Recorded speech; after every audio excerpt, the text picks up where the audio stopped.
Welcome back, Mr. Bennett. For he's a jolly good fellow, for he's a jolly good fellow, for he's a jolly good fellow. Heart transplant right here in our own office. One man, one heart. An obsolete fact of life. Witness Tom Bennett, a man who accepts his new organ as just one more item that money can buy. Okay. All right, everybody. Thanks a lot. That was very nice. Now, let's get back to work. A man who would tell you that the boundaries of the Twilight Zone are shrinking as miracles become commonplace. What the hell is wrong with Spence? Did you talk to him about this building lease? Sure, I gave him input. Why? Look, they want 3 floors, 3 high floors. And always asking Tom, for... Tom, I know I said exactly the same thing. I told him he's practically giving the store away. Now, about last night. Yeah? My compliments to your surgeon.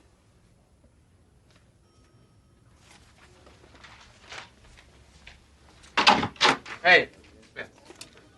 Hey, guy. Welcome back. Place hasn't been the same without our killer shark. Yeah, I noticed that. 60,000 feet at $2 a foot. We can get at least 2.5 for that. Are you okay? Yeah, I'm fine. Well, that's a first. Tom Bennett loosens his tie. Tom, are you sure you're feeling okay? If you can show me where we can hit them up for some more money. It's easy. How is it easy? You just up the price to 2.5 per foot, and then tell them to take it or leave it.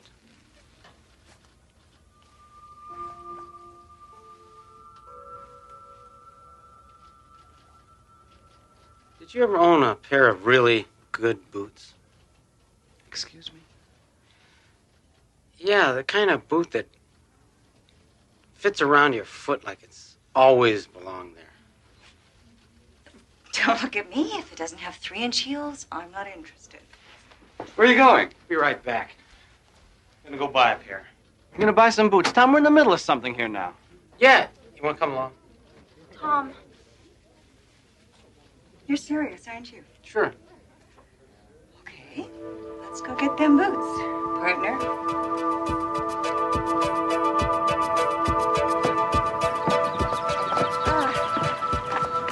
Gourmet lunch? You shouldn't have. Come on, let's go for a walk. Okay, what's that? Hot dogs for lunch, strolls on the beach. Tom, this is not like you. But it's great, isn't it? Come on. Wait a minute, Tom. I can't go down there in my heels. Take them off. Sure. Designer hose, $30 a pair. Why not?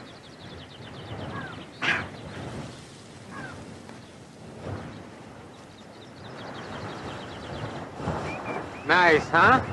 Yeah, Tom, I really have to get back.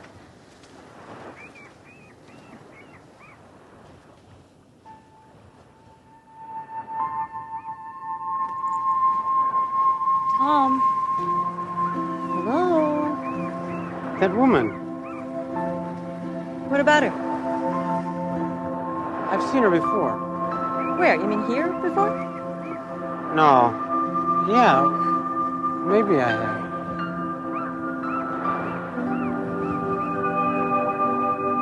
While I can appreciate your firm's situation, I'm certain that you can also appreciate ours. If you wish to continue as a tenant... Excuse me. How about something to eat? Sure. Julie, want to go? Thanks. I think I'll pass this time. The terms I have outlined are the best we can offer in the current rental market. Unfortunately, there's no room for negotiation. That's good.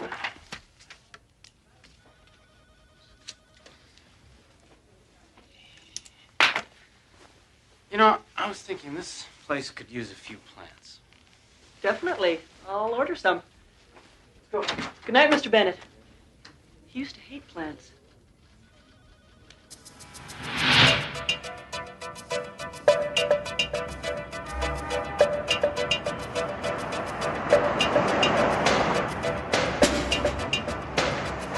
Where are we headed? This car, who cares? It's Relax. We'll wander around till we stumble across something.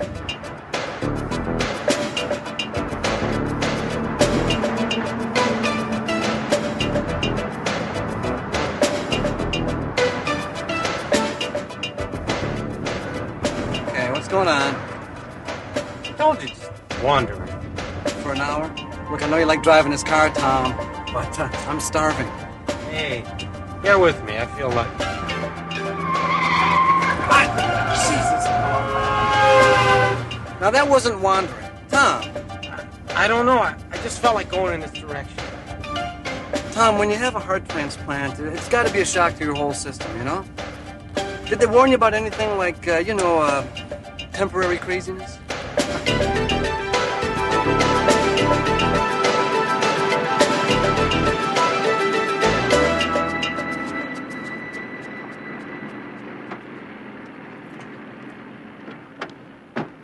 Tom, what is this? This is dinner. Get the hell out of here. You got an immune system that's already stressed out. This is not dinner. You look at that. What, the waitress?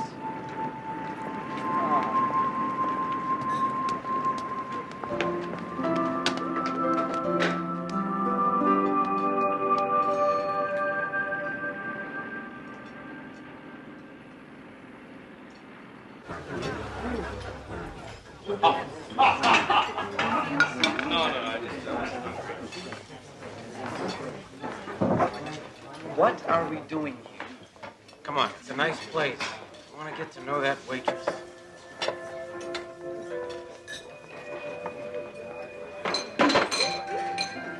Why?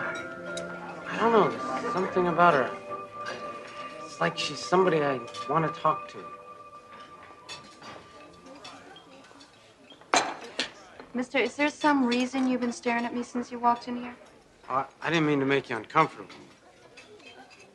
Look, this is going to come from nowhere, but will you have dinner with me? No. Just dinner. Honest.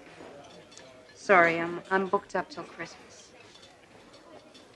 I'm serious. I think we have something in common. Take a chance. Tomorrow night. Or the next night.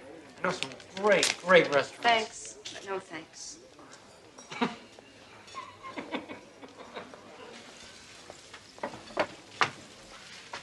He asked me for a date. What did you say? What do you mean, what did I say? I said no. Mary Jo, you have got to start dating sometime, and this guy looks like one hell of a way to start. Why does he keep staring at me? He's weird. Look, what about Ralph? He'd ask you out in a second if he thought you were available. Well, I'm not available.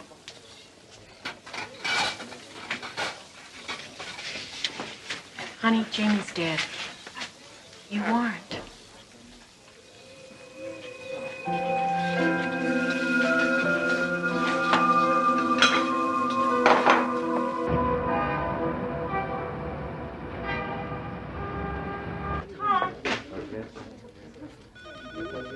Tom, I want to talk to you.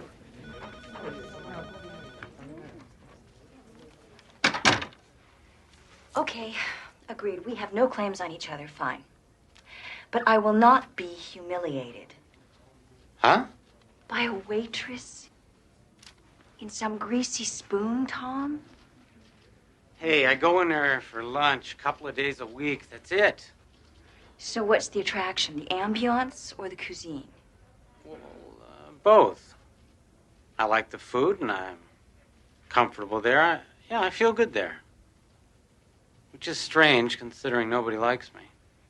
Least of all your waitress, I presume. She's not my waitress anymore. Mary Jo refuses to serve me. Which is just the kind of challenge you like. Wrong. As a matter of fact, I keep telling myself this is stupid. What are you doing there? But then a couple of days later, there I am. Oh, poor baby. All that meatloaf and no love.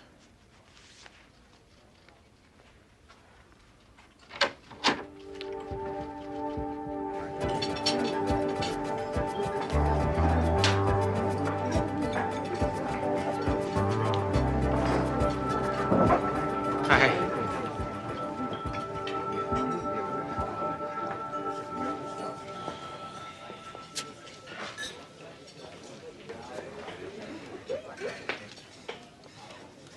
How about a piece of that cherry pie? No. Look, I am getting sick and tired of you hanging around here all the time. You're not coming here for the food. Yeah, it's really not that bad. And the fact is, if you're not coming here for the food, there is nothing here for you. Now, why don't you just go and get in your fancy old car and you go someplace else?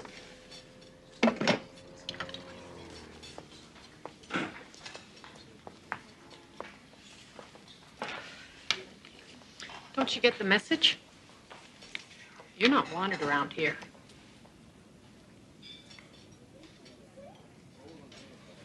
Come here. It's not that you're not a nice man. It's just that, well, you gotta understand.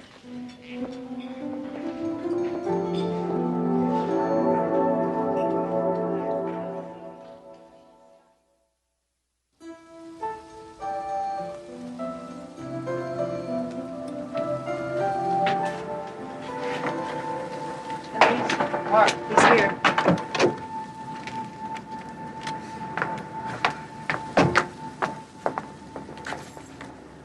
I gotta go. Night. Mary Jo, I want to apologize. I had no idea. Your friend told me. She had no business doing that. Mary Jo, you guys must have been pretty close, huh? Close. We lived next door to each other since we were 5 years old. We always knew we were going to get married. Well, maybe that sounds kind of silly to you. Well, maybe it is silly. But it was the kind of love that makes you hurt. The kind of love that you feel right down into your toes. He promised me. He wanted to wait until he had a good job. And it didn't matter to me at all, but it was important to him. And he did it. I was so proud of him. And he called me up. We set a date. And he was coming right over, and we were going to celebrate. We were going to have kids.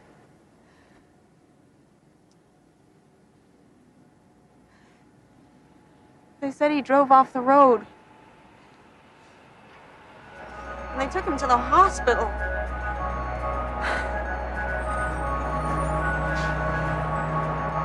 Even in death, he did good by somebody else.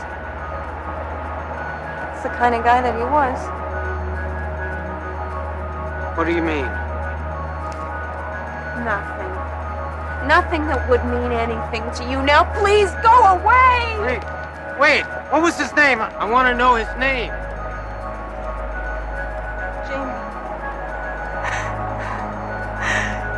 Jamie Adler.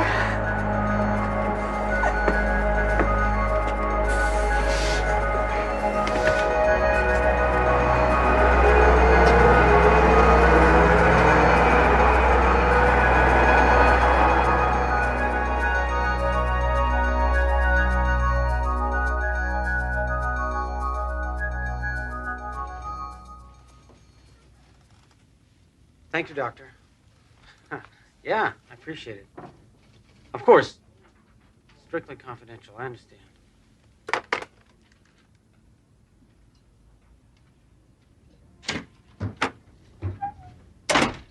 I've just been on the phone. Me too. Did you tell McLaughlin that he could set his own price?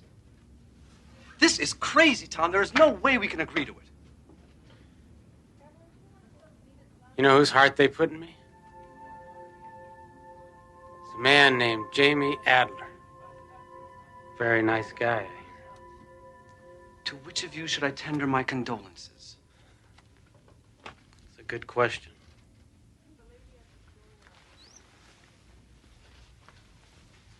Where the hell are you going now? I don't know. Going for a walk. Look, Tom. If you don't shape up, you're going to lose everything. The house, the job, the car. I got rid of that car.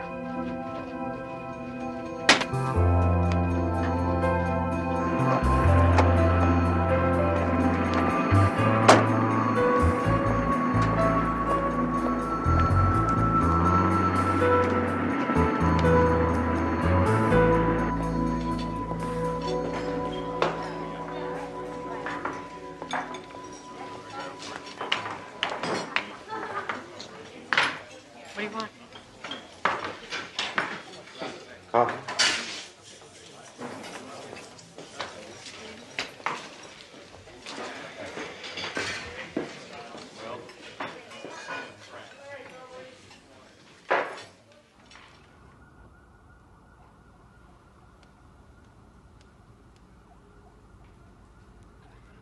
Still here.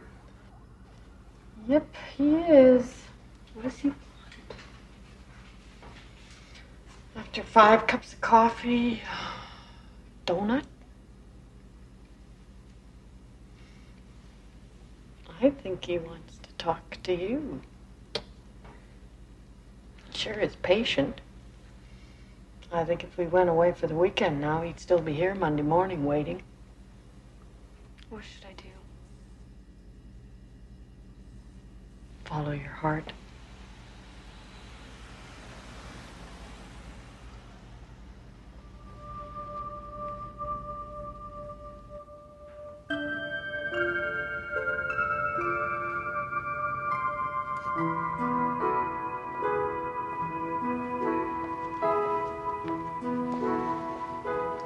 Let's take it.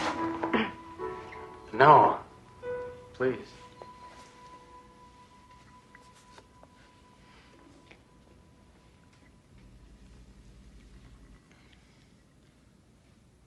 Am I really so terrible?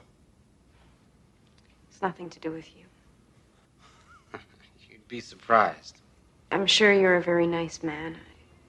I'm not ready for anyone right now. Can I tell you something? Sure. This morning, I got this news. It's the kind of news that makes you want to go lie down for a while. I was scared. Then I kind of got comfortable with it. You don't have the slightest idea what I'm talking about, do you? Not really. Look, for a long time I was sick. They said it was my heart, but I think maybe it was my life. Half the time I didn't know what I was doing, and the other half I did, but I'm not sure which I'm more ashamed of. And now I've got another chance. What do you want from me? Just a chance, whenever you're ready. I've kicked open a lot of doors in my time, okay? But I'm willing to wait for this one to open by itself. If it does, I'm gonna be there, I promise.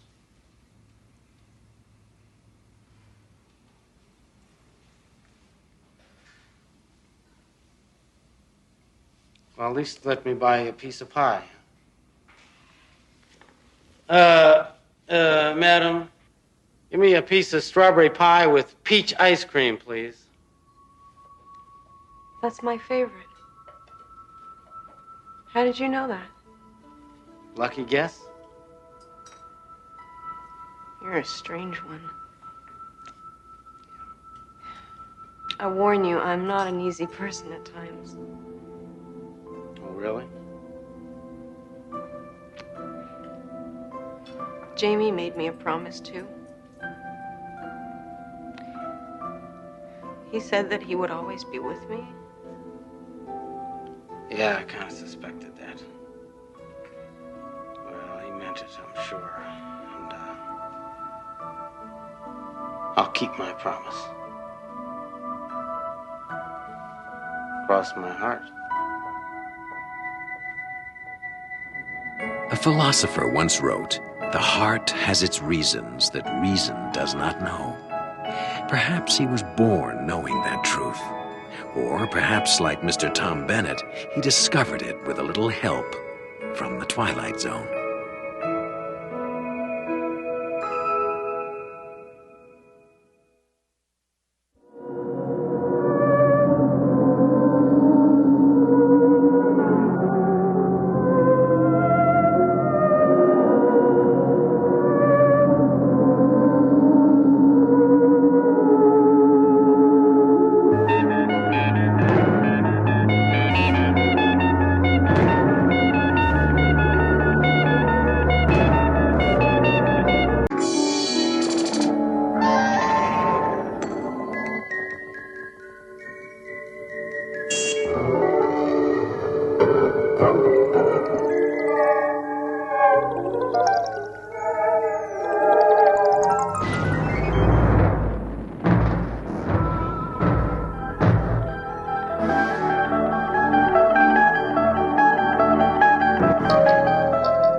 Andrea Moffat longs for true love.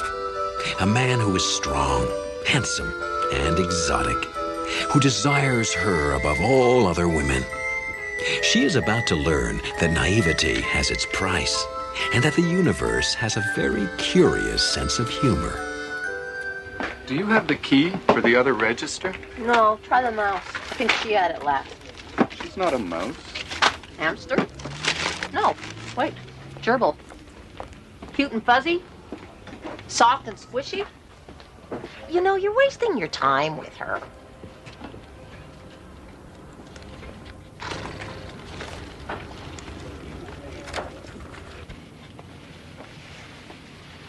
Hi. Elaine said you had the key for register 2. Oh, yes, I do. It's over there. It's no problem. Andy, I was wondering if you're doing anything after work tonight? It's nice of you to ask me. Yes, I am. I'm busy. But thank you.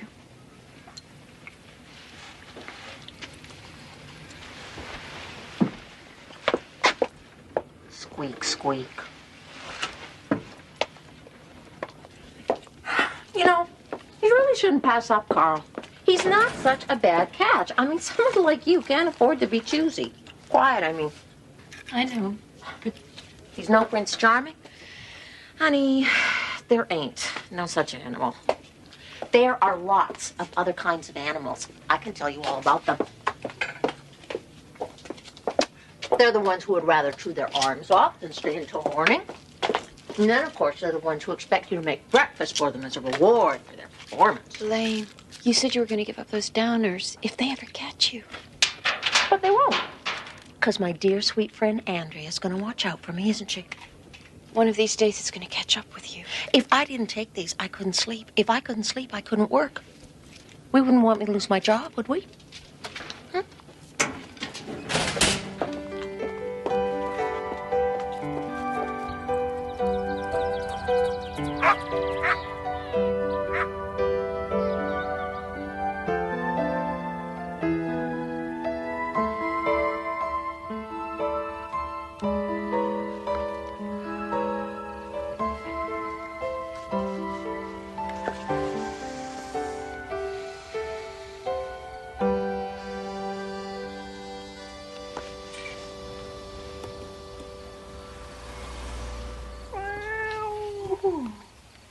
Hello. Hello there. I haven't seen you around here before. Are you friendly?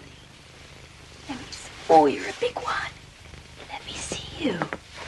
Let me see you. Oh, what's the matter? You don't have a collar, huh? Didn't anyone buy you a collar? You know?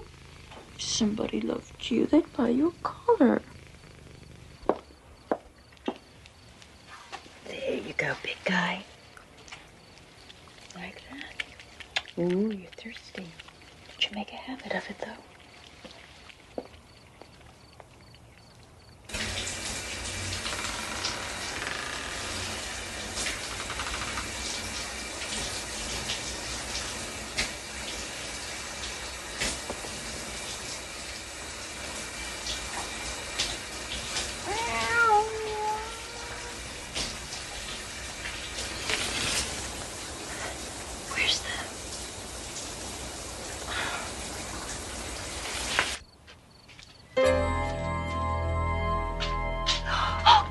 Scream if you must. I've checked out your place. You've gone to a lot of trouble to isolate yourself, to hide from the world. Call the police. By all means. Tell them that you've seen a man turn into a cat.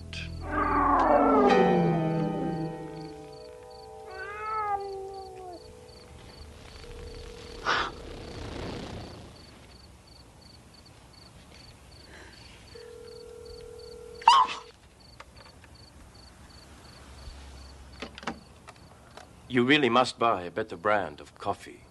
Now the Turks, they knew how to brew coffee, even if they were barbarians.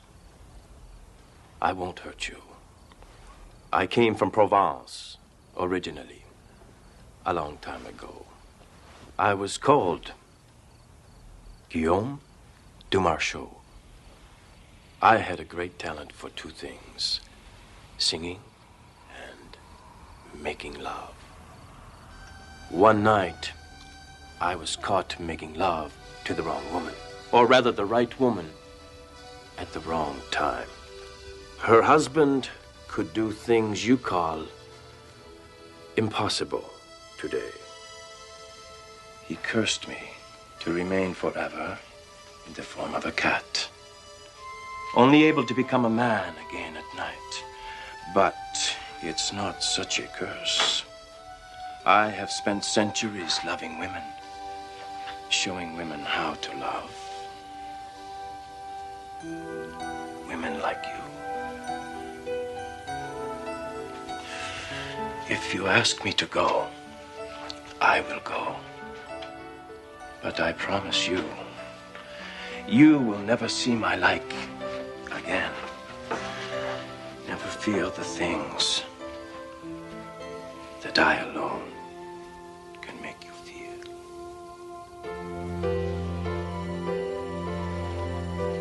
This is a dream. It's a very nice dream, yes? Yes. No. Yes, it is. I just never thought that it would happen to me. You are the one, aren't you? Am Yes.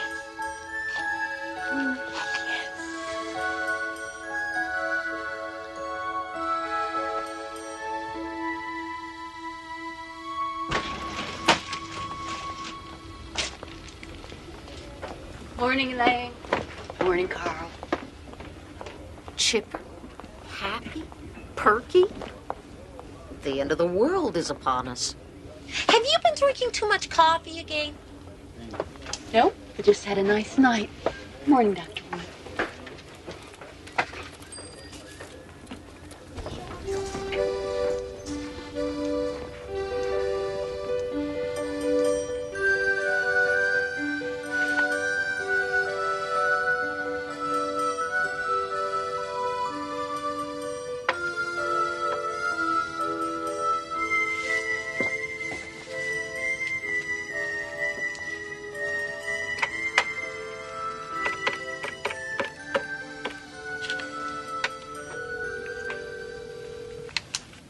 What's he going to do? Meow at me?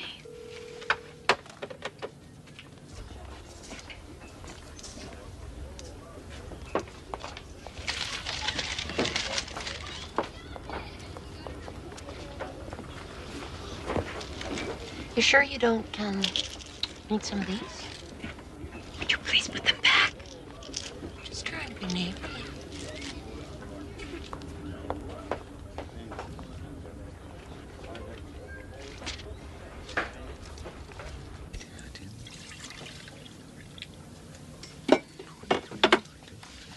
Inventory, Carl, huh?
telling you, nobody changes that much in a week unless there's sex involved.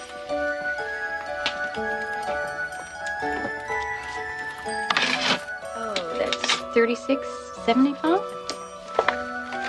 What I would give to be a fly on the wall. As opposed to a bat in her belfry? Is that a remark? Hi. How are you? You know what? I have something for you. I have a present. Here it is.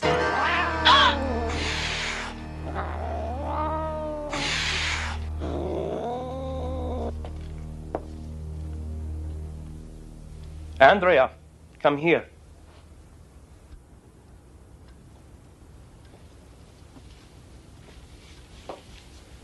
What were you thinking of? What do you think would have happened when I tried to become a man with this around my neck? I'm sorry, Guillaume. I just didn't want anyone to pick you up as a stray during the day.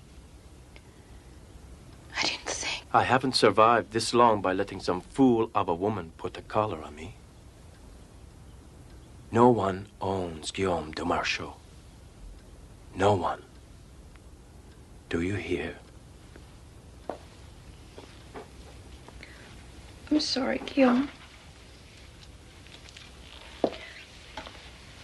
I bought some other things for you. Shirts. Socks.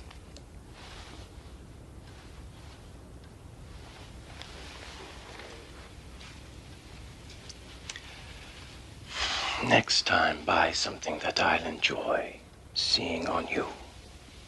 Silk, satin, black lace. You know what I want. Good. Until then, we shall simply have to do without.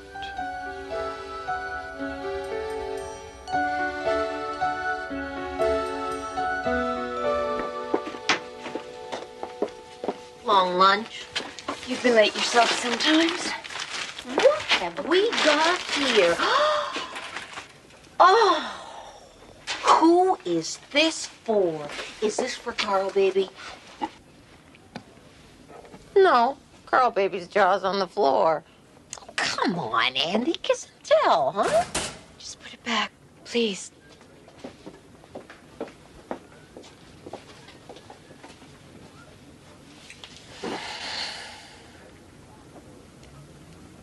I think it's about time a certain fly made an appearance on a certain wall.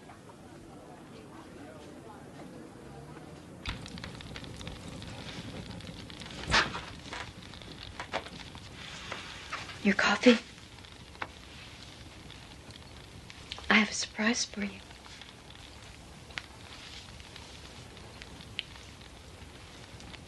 Yes, it's very nice.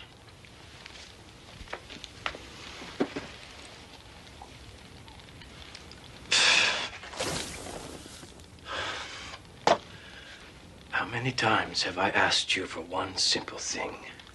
I want something that a man can stand to drink, not this sewage water that you keep serving me. I'll get some tomorrow. You will go now, or I will leave for good.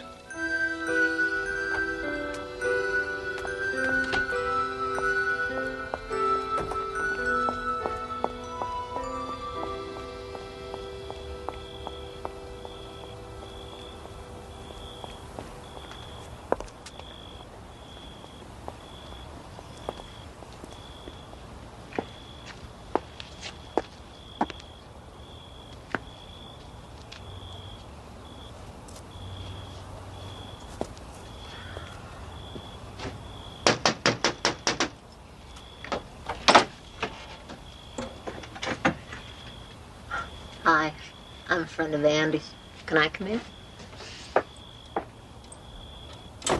Lately, Andy's been so, tense at work. I just thought I'd, stop in and see how she was getting on.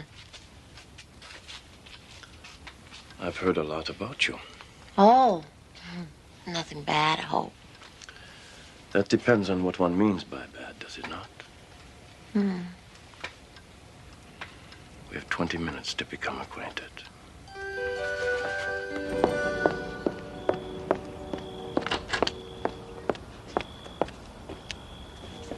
I think we have to do this again. Real slow. Yes.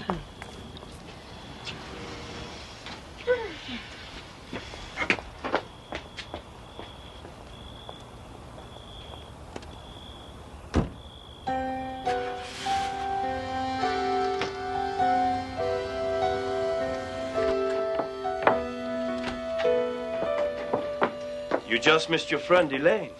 I know what kind of a friend she is. How could you? I thought you loved me. Spare me the cliches. This isn't a scene from one of your silly books. I've been here too long. It's time I left. Oh, no, Guillaume. You can't. I love you. It is the way of the tomcat. I've had my fun, and so have you. Love had nothing to do with it. You're going to her, aren't you? Yes.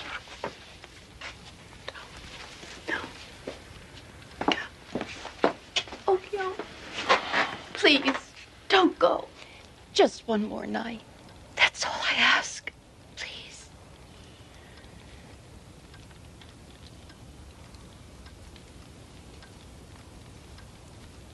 All right. One more night. I'll make some coffee.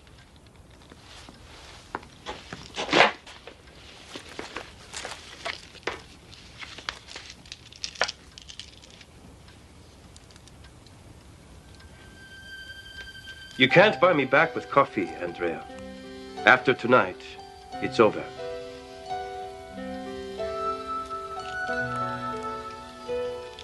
Yes. It's over.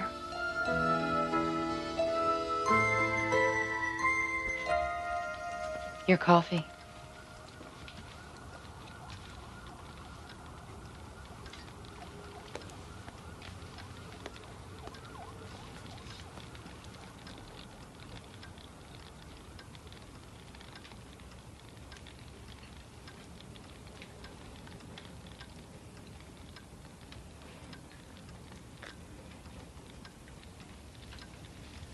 Strong and bitter. As I like it. I'm glad that you like it. I picked it especially for you.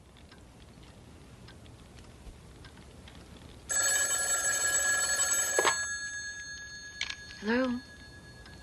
Oh, hi, Carl. No, it's okay. Don't worry about it. Yeah, well, Elaine does things like that. I haven't seen a movie in ages. Yeah, Friday night, that'd be fine. Sure. Yeah, I'll see you tomorrow. Yeah, me too. Bye.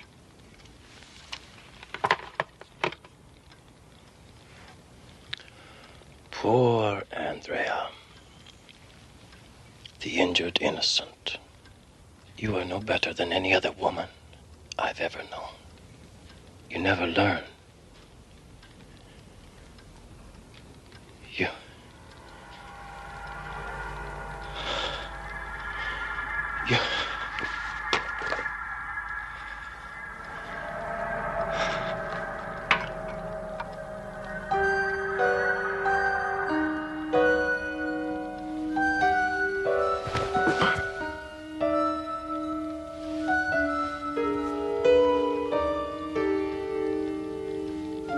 Oh, but I did learn.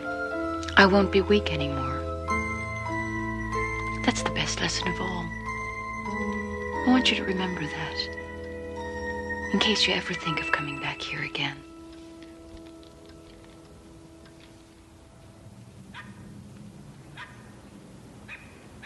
Have you been here before? No, I haven't been here before. Sex? Male. He's a tomcat. Well then, what can we do for you today? I'd like to have him fixed. A lesson on romance versus reality, with a word of warning for those who want to mix the two. Don't. Or you may find your head in the clouds, your feet on the ground, and the rest of you somewhere in the Twilight Zone.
is now closed.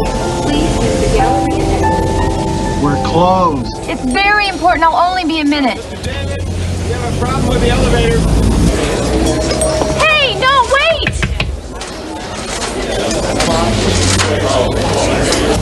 Attention, shoppers. Galleria's closing, ma'am. I know, but there's something I need to get tonight. It's very important. Please?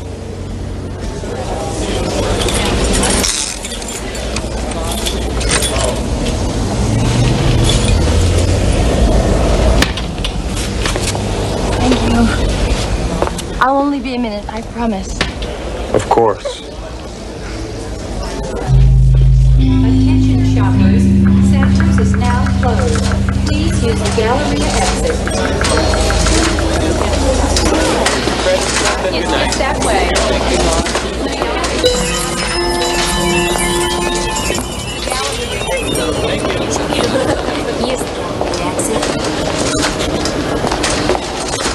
Use Get everything? Not exactly. Santos is now closed. Please use the gallery exit. All clear here. Copy. The Galleria is now closing. Please use the street exit. The Galleria will reopen tomorrow at 9 a.m.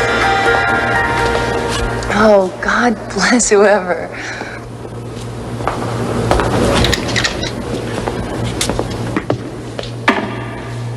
Galleria's closed, lady.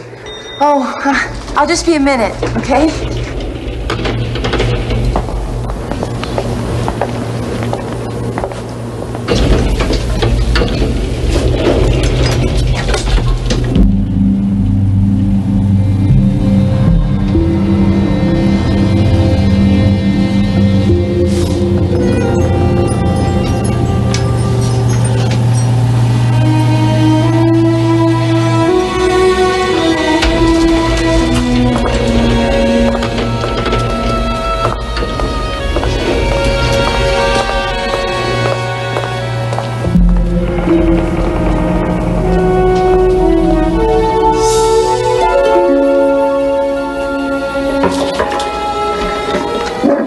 I think they're closed, ma'am.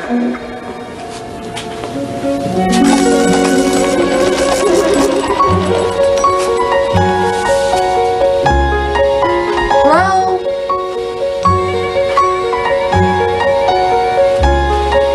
Hey, is your boss around?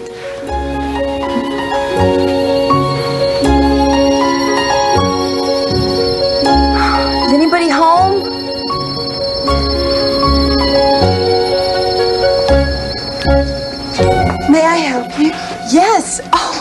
glad you're still here. I thought for sure I'd blown it. You know, you're about the only store in the Galleria still open? How may I help you? I'm looking for one of those cornfield kid dolls.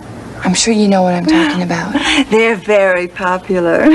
Don't tell me about it. That's all I hear out of my landlord's little girl. That's who I want one for.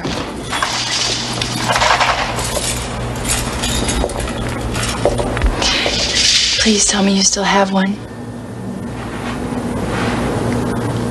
I do believe that we have a few left in the back for special customers. Well, I don't know what makes somebody a special customer, but I'd really appreciate it if I could.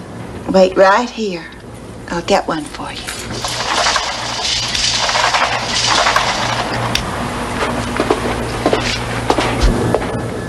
Well, thank you.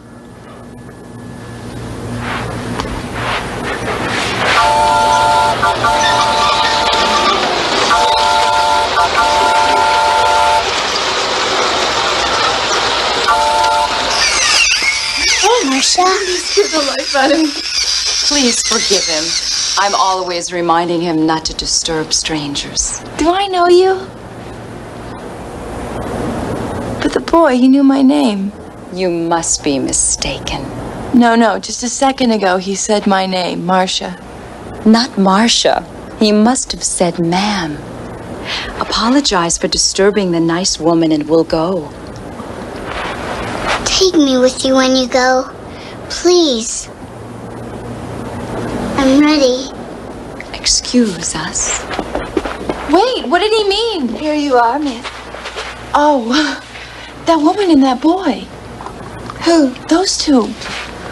There was a woman and a boy here not 2 seconds ago. They've got to still be in the store. This will be cash, miss. Yeah. Oh, my landlord's kid is gonna do a backflip. You know, it's the least I can do for them. I moved in about a month ago. I didn't have any money for the first month's rent. I didn't even have a job. And he gave me the place anyway. And he gave me a lead on the job I got. And he's been a real doll. So, you've enjoyed this past month? Oh, yeah. New place, new job, new friends.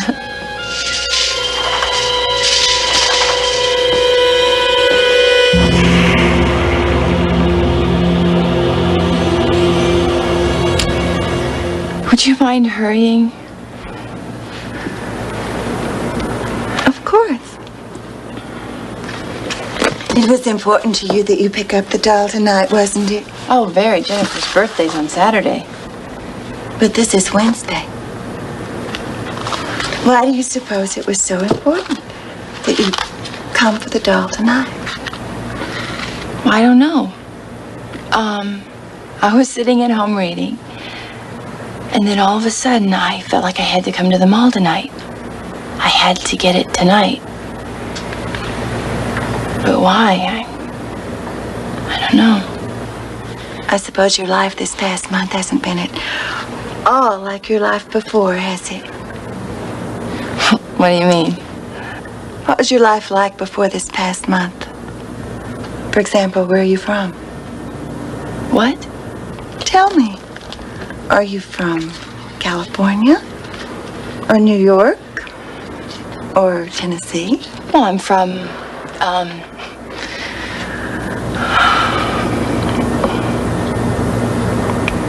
I don't remember. Do you have any identification? Of course, I have my temporary employee card from work. But no driver's license, no social security card? I just applied when I got the job. What are your parents' names? Do you have any brothers or sisters? Where did you go to school? Why are you doing this to me? You don't remember, do you? Remember what? My name is Marcia Cole, and I live at Artesia Apartments, and I work for Saratoga Thrift and Loan. But that has all happened in the past month, hasn't it? Yes, but I don't see what that has to do with anything.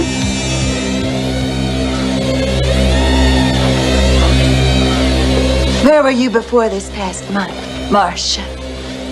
Why are you doing this to me? Think, Marcia. Think.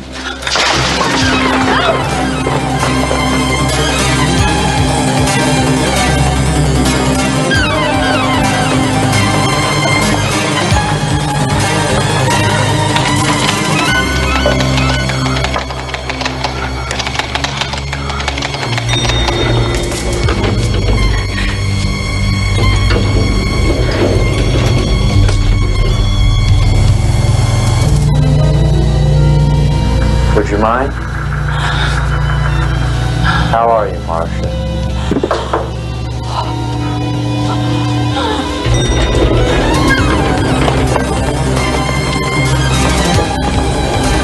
Don't run, Marcia!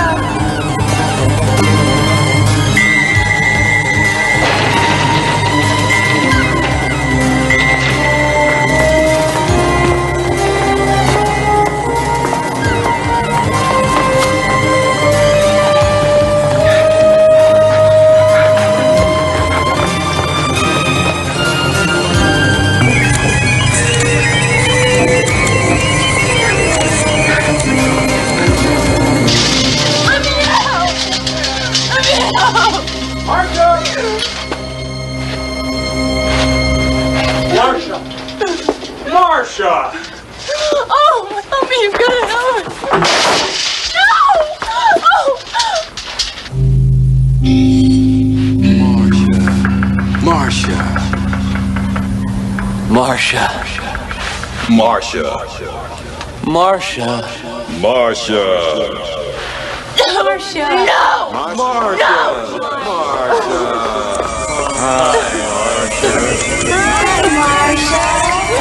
No! Marcia. Hi, Marcia.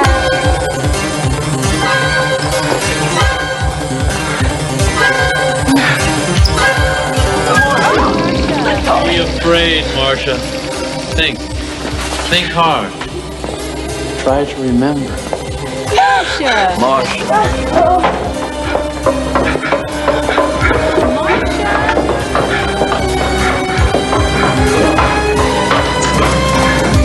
What do you want from me?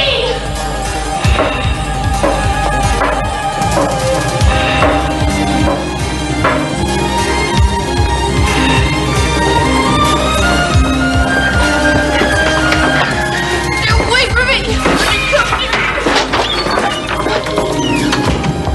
Marcia, open the door. Come on, Marcia. Marcia. Marcia. Marcia. Open the door. Marcia. Marcia.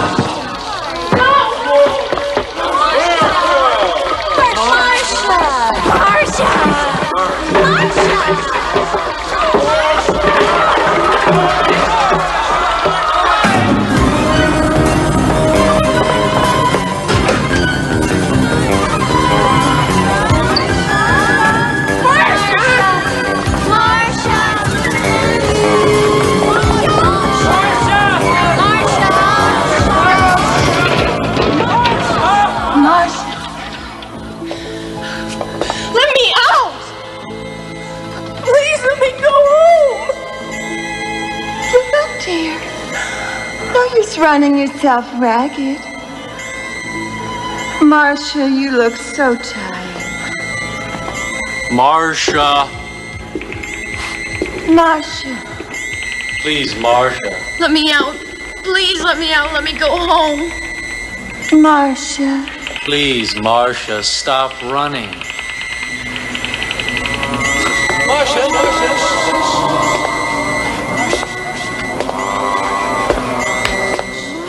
What do you want from me? We want you to think, to remember. I don't want to think. I want to go home. Marcia, you are home. What is the matter with you? I'm a mannequin. We all are. No!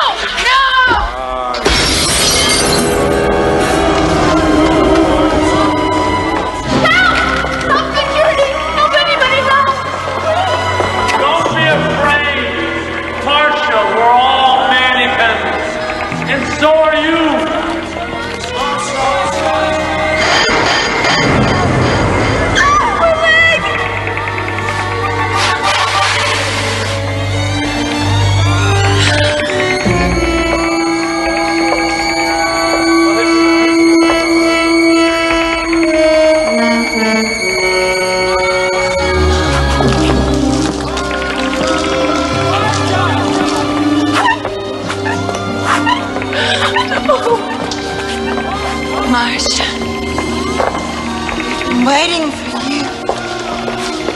We want you back, Marcia. We want you back.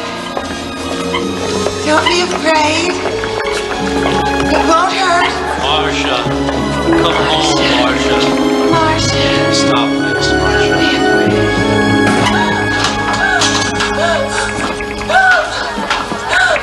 We missed you, Marcia.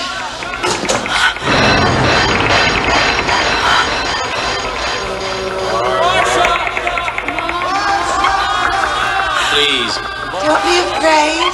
Marcia.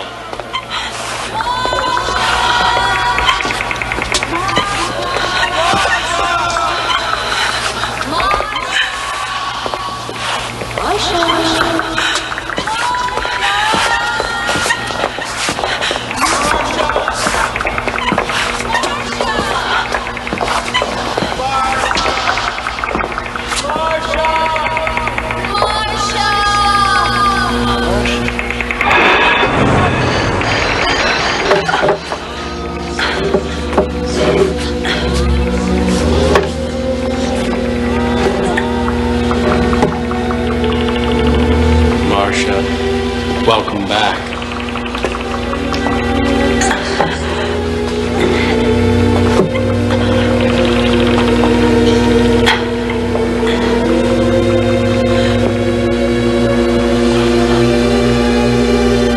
Don't fight it, Marcia. You had your turn to go out and experience the real world for a month. Now it's someone else's turn. It's only fair. He's right.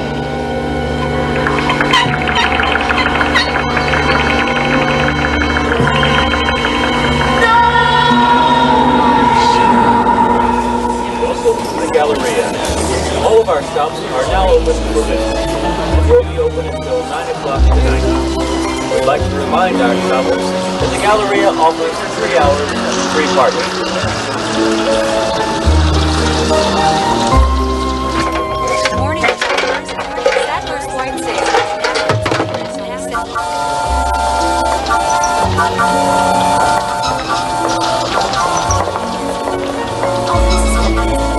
Imagine standing forever still, unable to act, to speak, to touch a reassuring hand.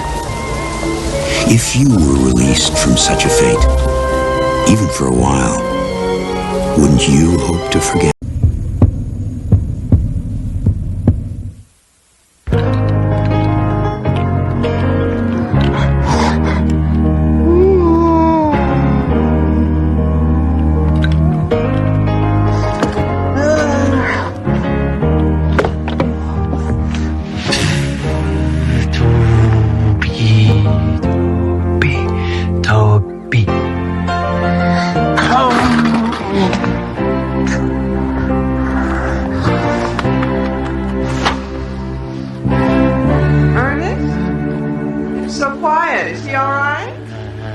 He's fine, dear. He's just playing.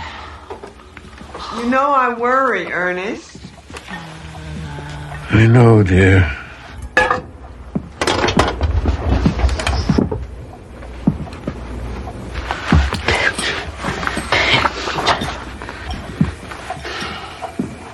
Bring.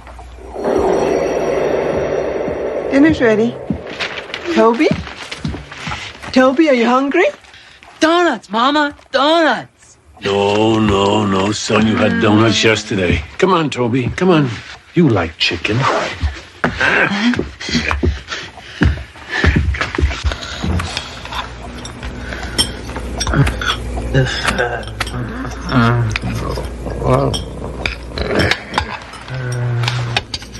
Toby.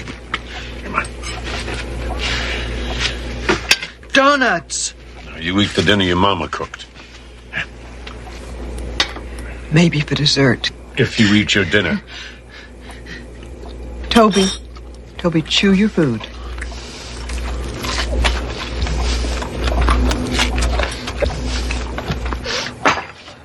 Donuts. All right, Toby, let Daddy get the picture.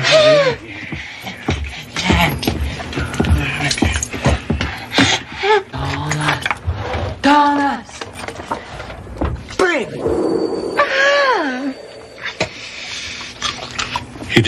look at the picture. Mary, he did it without looking at the picture. He's never done it. Yes, he has. It's only donuts, Ernest. You know how much he loves them. Mama, donut. Chew. Chew.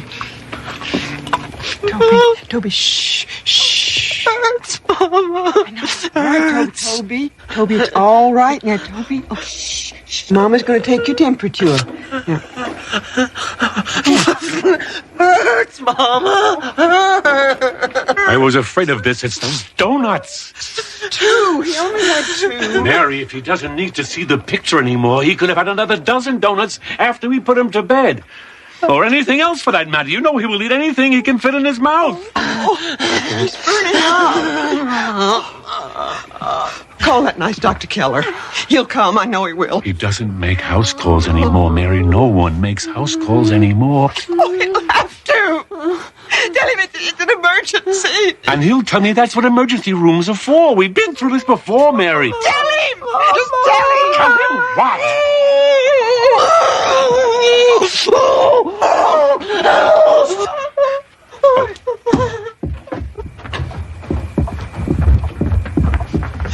Are you calling Dr. Keller? I'm calling an ambulance. We can't.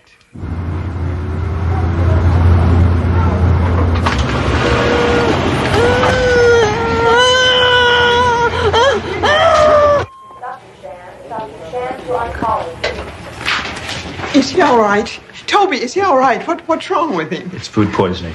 We pumped his stomach. I'm sure he'll be fine, but I like to keep him overnight for observation. Overnight? Is that necessary? Our boy is very uncomfortable away from home. Well, don't worry. We'll take good care of him. The children's ward has color television, lots of comic books, games. No. If he must stay, he will stay, but he must have a private room. My wife and I will stay with him. There'll be no television, no comic books. Very well. I'll make the arrangements for the room.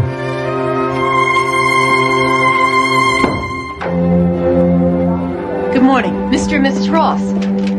I'm Miss Kemp. And this must be Toby. Toby. I'm Miss Kemp, Toby. Hello, Miss Kemp. Toby seems, well, just fine this morning, so we'd like to take him home. Oh, I'm sure the doctor will be discharging him shortly. In the meantime, I'd like to have a little chat with you.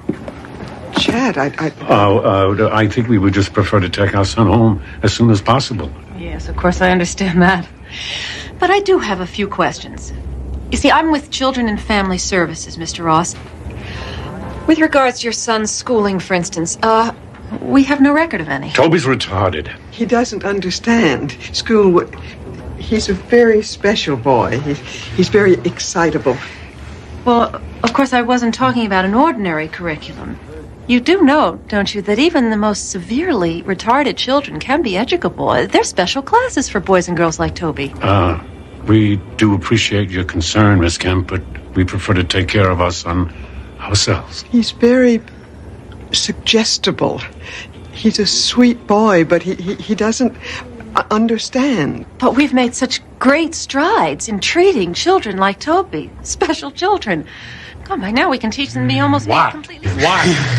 No, Toby, no! Pictures, give! No pictures, no! It's all right. I've read it. If he likes the pictures, let him have it. Here, Toby, do you want it? Pictures, Mama!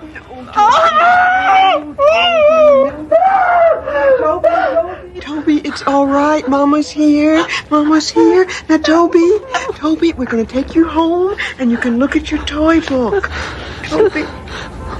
Toby, don't cry. We don't allow him to look at such things. It's only a magazine. There's nothing wrong with a magazine. We'll be the judge of what's right and wrong for our son, Miss Kemp. Get the boys' things, Mary. We're leaving. Wait a minute. You can't just walk out of here. Can't we?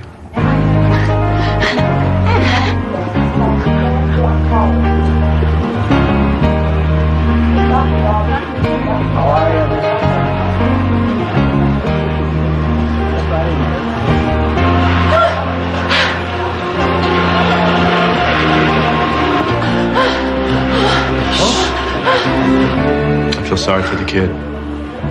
Anything we can do? Yeah, I can look into the home situation. I mean, these aren't the dark ages, right? Expect I'll be seeing a lot of the Ross family.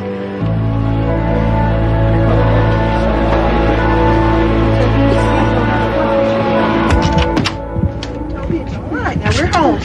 We're home. Now everything's going to be fine now. We're home. Now, here you go play. Be a good boy. Ernest, what are we going to do? He saw it. I know he did. He was staring at it all the way down the block. What if he brings it? Mary, he's home. He has his toy book. He will forget. It was only a squirrel. It will be dead if it arrives. I will bury it in the backyard with the others. I will get rid of it, like I always do, don't I? Please, remember your heart now. Don't concern yourself. You know I worry. Well, Ernest, that woman, Miss Kemp, what if She won't bother us. I'll take care of it.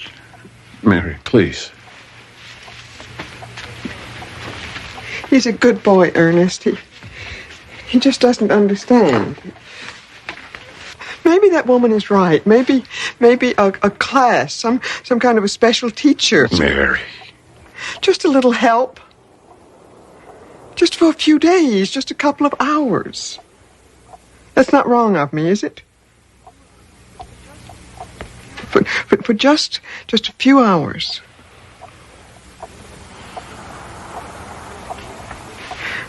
Maybe we could go to dinner to a nice restaurant. Just the two of us. Or maybe we could go to a movie. How long has it been since we've seen a movie? I know you're tired. It would be nice to have someone share the burden, but we can't, Mary. We can't. He's ours. Our son, our responsibility. If we leave him alone for just a few hours, there's no telling what sort of things he might see. Or what he might bring.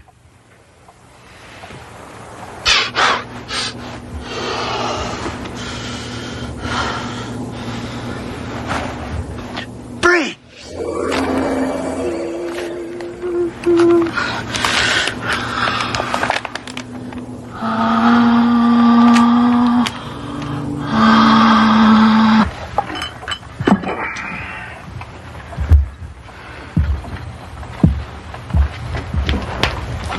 Mary, I made you some tea. Ernest. How nice. You didn't need to do that. Where's Toby? He's still in his room. He's playing or sleeping. He's fine, dear. Just have some tea and try not to worry. You know I can't help it. I'll just peek in and see if he's all right. I'll be right back.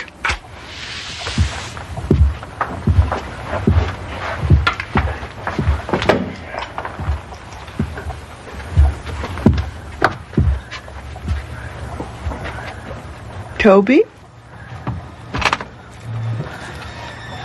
Toby? Toby?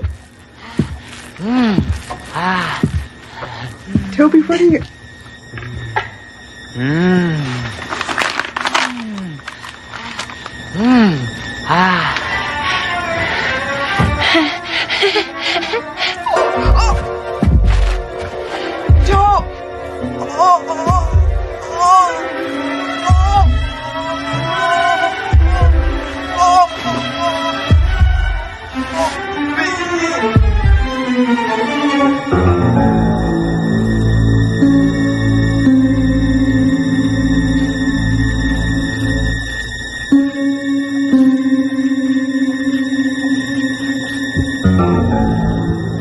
Mary? Mary?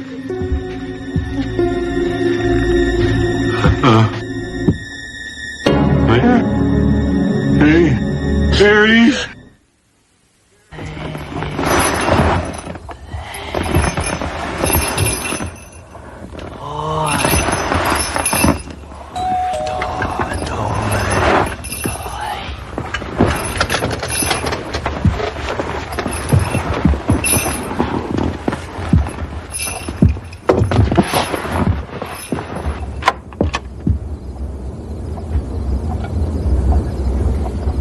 I hope I'm not disturbing you, Mr. Ross. I'm so sorry about your wife. Oh, yes. Well, thank you. Thank you. Mary. She was so very tired, Miss Kemp. She was never a very strong woman, and all the stress.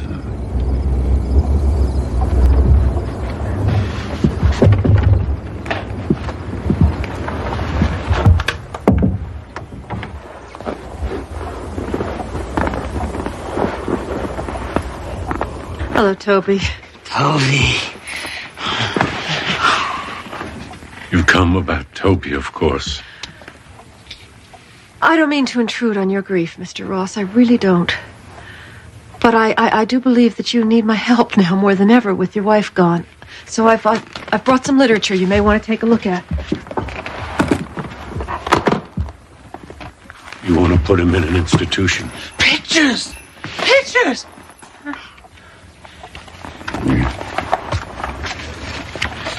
It's very nice. I won't send Toby away. Now, if you're done, I'm very tired. I'm not done, Mr. Ross. I've done some investigating since the last time we spoke. I've talked to your neighbors and to your former employer and your wife's family. And frankly, Mr. Ross, unless you're willing to listen to reason, I believe I have grounds to remove Toby from your custody. I see. Your treatment of the boy is appalling. It's almost medieval. According to your neighbors, he's a virtual prisoner here. You never take him outside, not even for walks. You've boarded up the windows of this house. You don't allow him to play with other children. You don't take him to the park or the playground or even the zoo. According to your wife's sister, you don't even allow him the meager solace of a television set. No, we don't. It's all right, Toby. It's all right. She won't hurt you. She won't hurt you. No, I think you've hurt him enough already yourself. Sit down, Miss Kemp. Don't say another word. Just sit down. You want to take Toby from me? Then maybe it's time you knew something about him.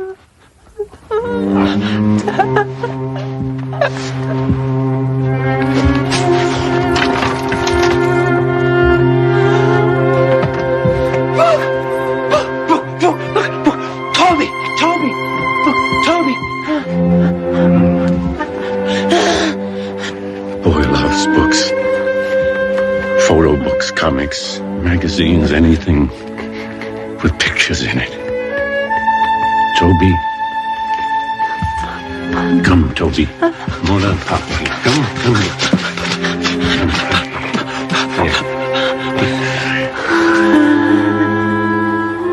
Bring for Papa. Bring it here. Bring.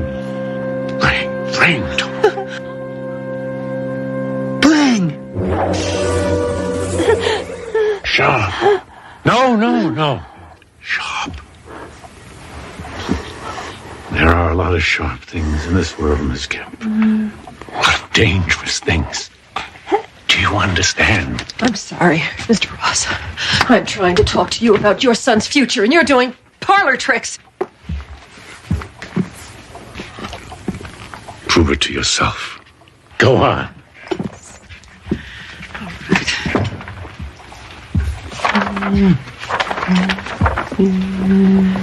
All right, Toby.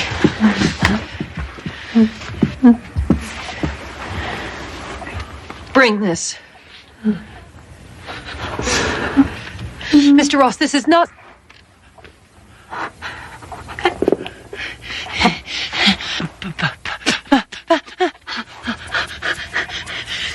Bring!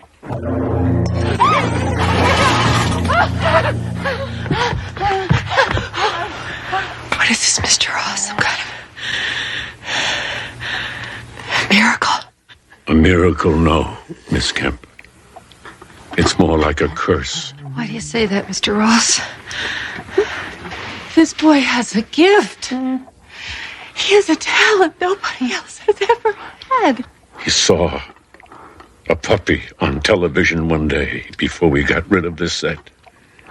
He wanted it, so he brought it.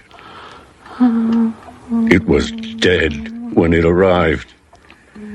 He can bring back living things, but he forgets.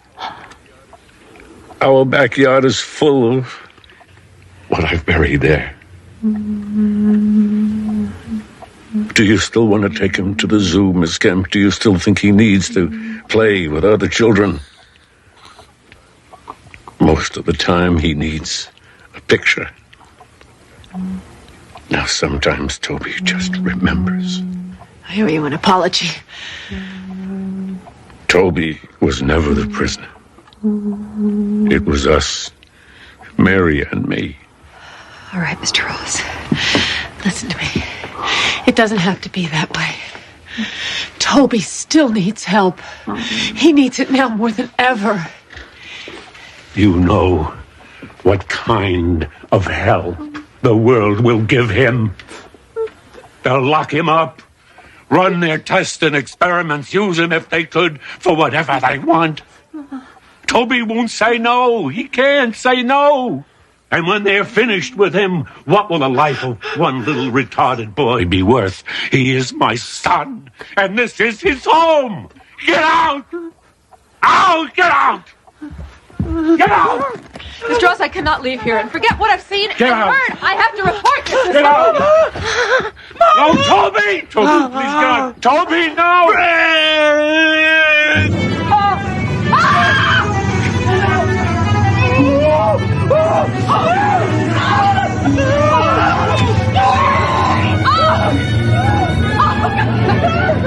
Oh, Toby, no! Toby! Oh, look! Oh, look, that's our mama. That's our mama. That's our mama. I'll take it away. I'll take it away. I'll take it out. It's all right, Evan.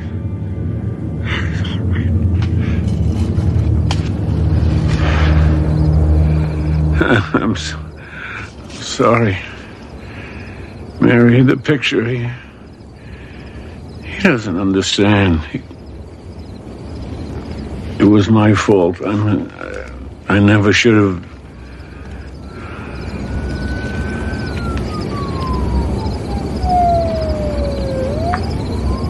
It's time.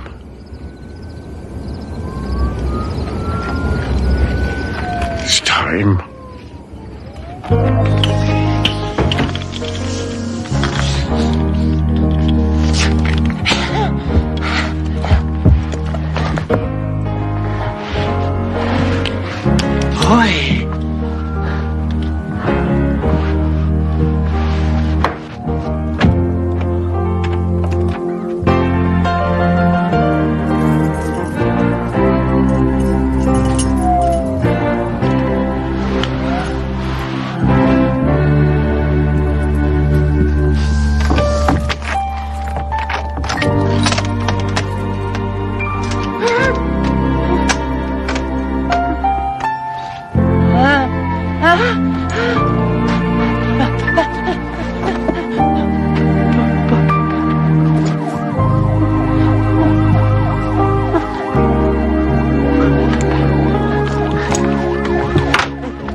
You've always been such a good boy. Yeah. Look. Look, Toby. Look. Look. See? Oh.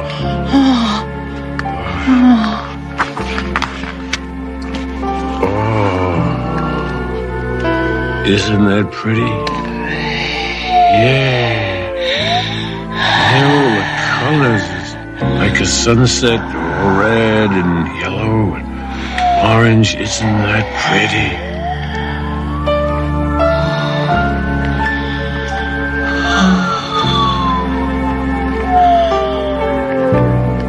I love you, my good boy.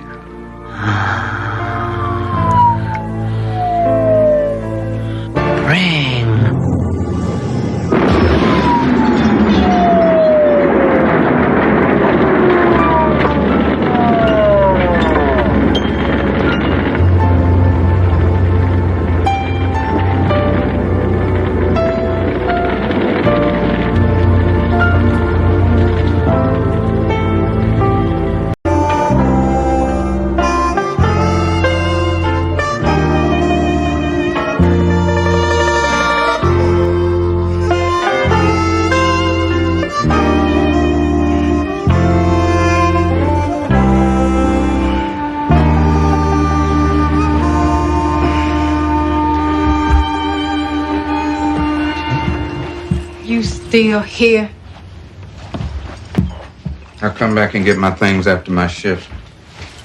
Yeah, well, you just might find them in the front yard. You want breakfast? Well, I was gonna go up and eat at the cafe. No, you don't. Now, you can go on and tell Les and Bobby and Charlie that I threw you out. But I ain't gonna have you going to work eating cafe breakfast here. Thank you. I appreciate it. Melissa, look, this whole thing just one big mistake, baby. I swear that girl don't mean nothing to me. She meant enough for you to go and sleep with her. How many times I got to say it? I am ashamed of what I did. You ashamed of what you did, or you ashamed because you got caught? Well, what you want me to do, huh? I mean, you want me to beg you for forgiveness for the rest of my life?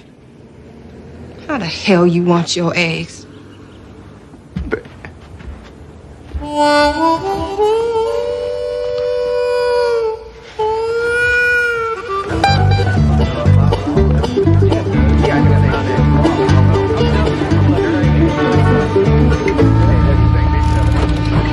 They told me I could have a night shift if I wanted to. That way I'd never have to see another sunrise again. Yeah, unless it's because you late. Yeah, you were this morning. I'm not going to, though, because my boy Jeffrey, he's going to be all conference football and basketball this year, and I'm not going to miss one of his games. Yeah, you bet.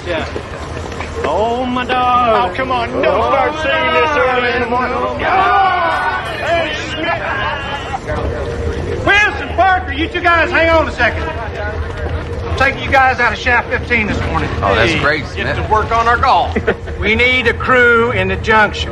Junction? What the hell for? That's the oldest part of the mine, Schmidt. It was robbed before we was even born. It's a good thing you guys aren't running this company. We had a geophysical team from the university down here last month, and they say there's several $1 million worth of coal in those branches. Gasification? Yeah, coal gasification. Got a pilot plant over in Charleston starting up to do just that. Get to it, boys. They take that coal out, and then they squish it all together, you see, and they make gas. Now, you're making yourself enough gas, you see, and the next time they raise them oil prices, you can just tell those fellas to go kiss your sweet patootie. We're not going to listen to this all morning, Yeah, gasification ain't important. It's high school football. That's what you say you read. I don't know about that. That's that article tell you this part of the mine's about 100 years old? Well, maybe it did, maybe it did. Charlie, maybe it's not too late to change shifts. 13C. 13D, that ain't right. What's the matter, Charlie? Bro? Well, that last turn should have put us in pillar 11. This says 13. Well, maybe somebody changed the numbers when they closed the junction. Nah, more likely we took a serious wrong turn back there. Last, Bobby, you track back to the shaft and get old Schmidt on the phone. Okay. Hey, Charlie, if we're not back by noon, You start without us. Get out of here. See you around, Bill. We could be digging down here for the rest of our lives, Joe. why worry? You're not going anywhere, John. You could make this a home away from home. Well, I hear you're gonna need one anyway. Charlie, you ought to take a look at this. Hey, Charlie, I think you ought to take a look at this.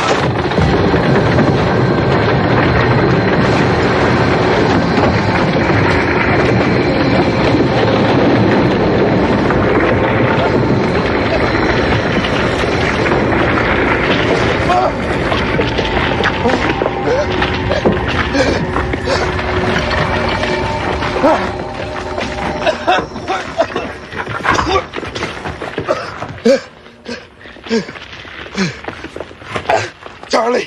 Charlie! Charlie! Charlie!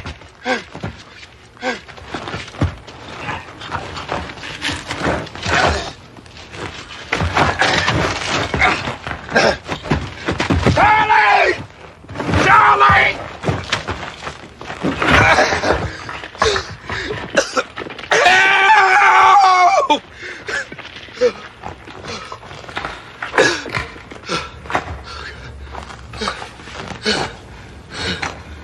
Help! Charlie? Charlie! Charlie! Help! Somebody there? Who's there?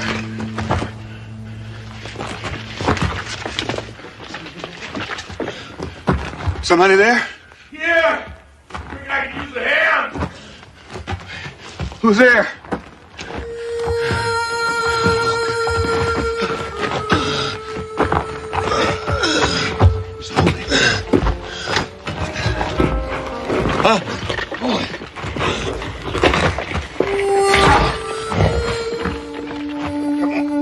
Close your eyes.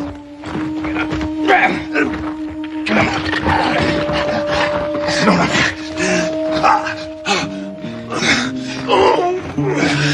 Thanks. No problem, buddy. I like to broke my leg. Yeah, let me take a look at it. Don't touch me. Come on, let me take a look at it. Yeah. Now look, I think it is broken. I'm gonna make you a splint. You ready? What's that? What? On your wrist. That's a wristwatch. Hey, come on, man. I need that. Now, you ready? Yeah. All right, hold on. Just hold it. Yeah. When you're done, you turn out the fire. Huh? Turn out the lamp. Start an explosion. This ain't gonna cause no explosion. I'm just hoping that the batteries will hold out. Now, you hold this for me. Right there. No heat. Hey, come on, man. Right there. What are you doing? That's our light. I've never seen a lantern like this before. Yeah, well, you can pick one up at any hardware store. Costs you about $150. $50. That's 3 months' pay. Did you say $150 is 3 months' pay? Uh-huh. Hey, they're still up there. They gotta be looking for us. Yeah. Hey, somebody! Help! We're down here! We're here! Hey, you think they're still looking for us? They always do. Yeah, well, it sounds like you've been through a few of these. I've seen it happen. I spent a lot of time digging my friends out of spots like this. I can't understand it. I don't know what happened. I don't rightly know. 1 minute I was swinging a pick, and the next I was buried under that. A pick? You had a pick? Where is it? Somewhere up there. Oh, God. How could you lose a thing like that? We could dig our way out of here. Save your breath. It's under a ton of rock.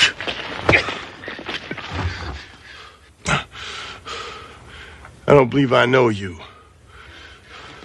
I didn't know we had colored working in the mine. Yeah, well, we're all over the place, buddy. I don't think I know you either. I ain't never seen you, not on the day shift. You work the day shift and you don't know Ray Dobson? No, I don't. I'm the senior man here. Are you right? In making what you make? Well, you ought to talk to your union rep, man.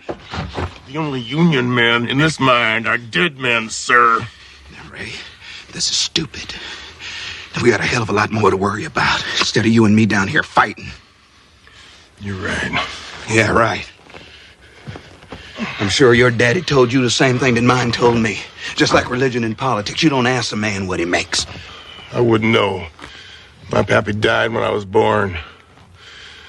Cholera got him in 1877. Yeah, well,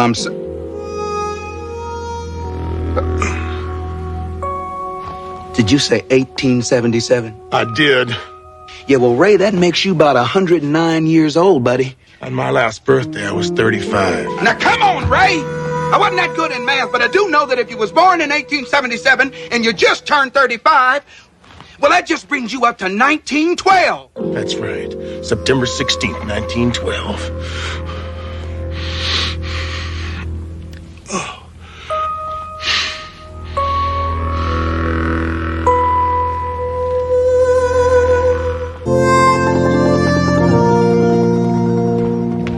There you are, Dottie. Did we ever get that letter from the school board? Why are you looking at me like that? Reverend Bailey, it is not my place to tell you exactly how to do your job. Oh, come on, Dottie. Why should you be any different? I thought you were going to deliver this letter to Melissa Parker yesterday. Well, I was going to do just that, Dottie, when Mrs. Ritter's husband called about her stroke. I had to spend the rest of the day at the hospital with the poor woman. Oh, I understand. I understand. Dottie, this thing's been sitting here how long? 60-some years? Since 1912. And for all we know, it's just some kind of prank. I mean, no one's ever steamed it open to see what was inside it. I don't believe anyone's ever bothered to tell Melissa Parker it exists. So it's a day late. Reverend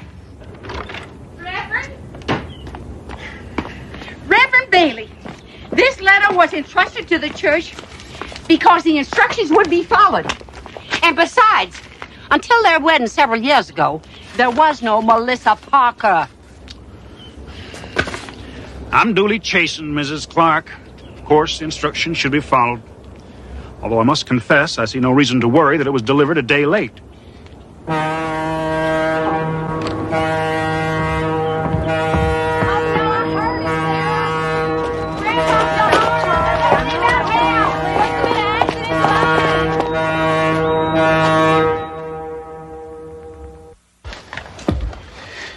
Yeah, that might work. Oh.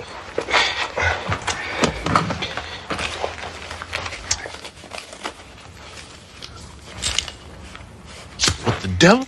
Come on. You're the one that was worried about flames. Now, you just leave that alone.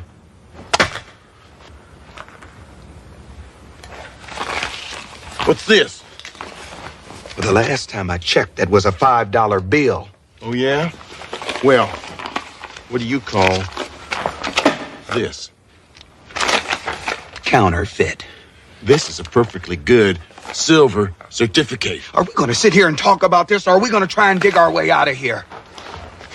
You can dig till doomsday if you want, but you still won't get 5 feet from where you're standing. Besides, you're using air. Why don't you sit down and rest, save your strength? Somebody's coming. Trust in the Lord. The Lord helps those who helps themselves. I don't like this. Maybe I ought to be dead. Maybe I'm already dead.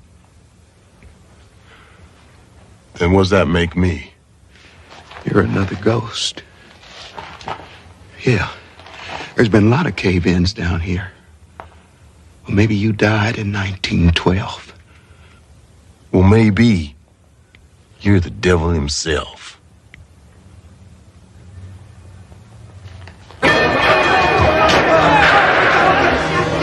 D13! We wanted D13! Oxygen D. Tell people defense. We had a whole title class. We're trying to get the men out. Keep them out of there so we can get the work done. We'll let them know who's safe as soon as we can. Now move out, boys! We need Charlie! And we need Bobby! Who's with you? Just last. Just me. What about Charlie and the Parker kid? They were way back in the junction when the whole thing came down. Damn it! Watch out! Got you coming through!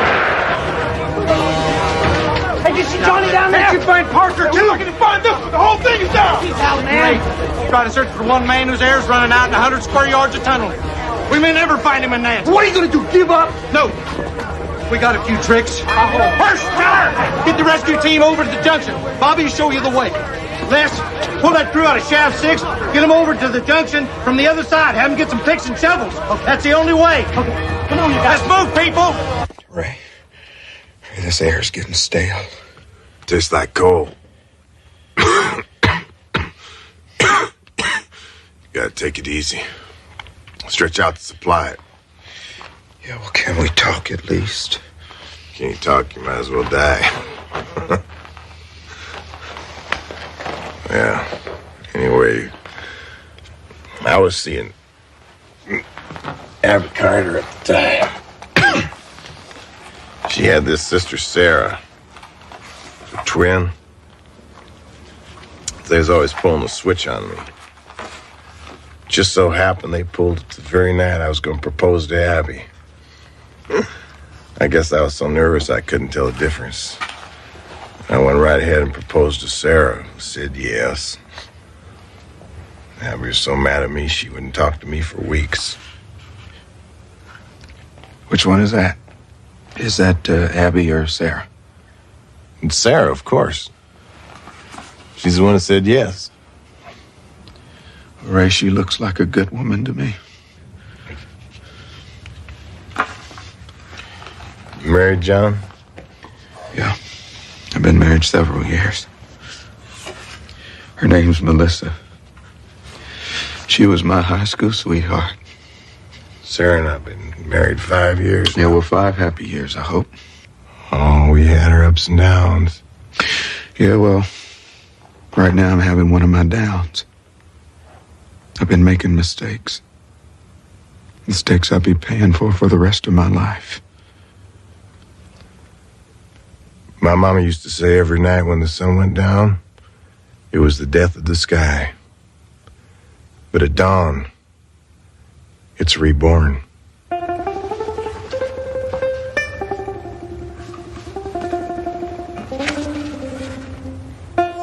She's beautiful. Thank you. There's color in this picture.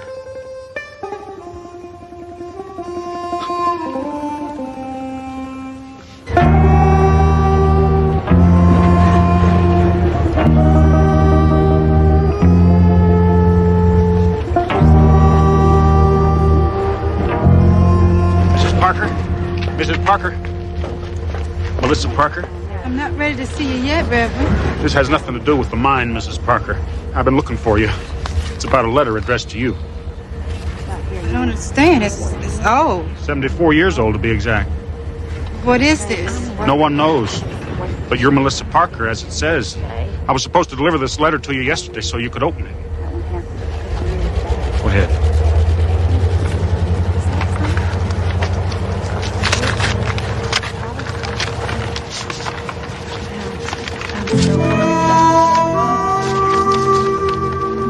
Dear Mrs. Parker, this will strike you as madness, but there's no other way to put it. If you are reading this on September 15th, 1986, then you must stop your husband John from going to the Casu mine. On September 16th, he will be trapped in a cave-in.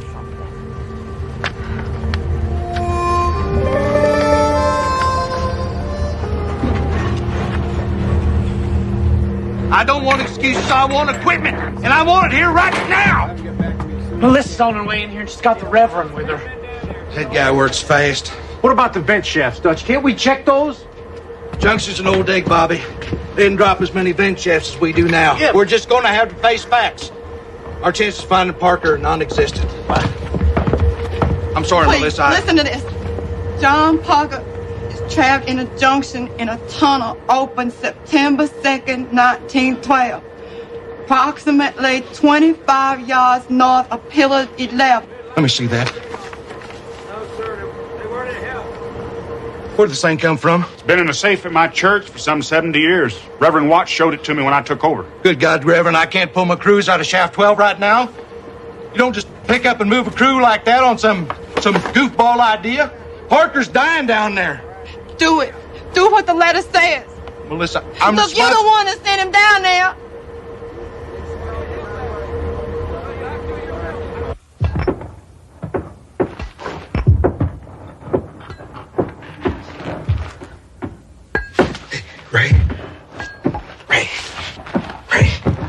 Did you hear that? What is it? That sound, listen. Ray, there's somebody up there. We're here! We're here! We're here! Hey, come on! Keep coming!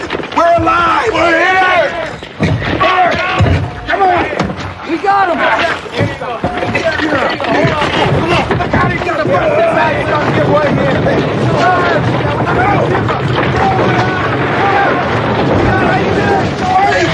I'm down here!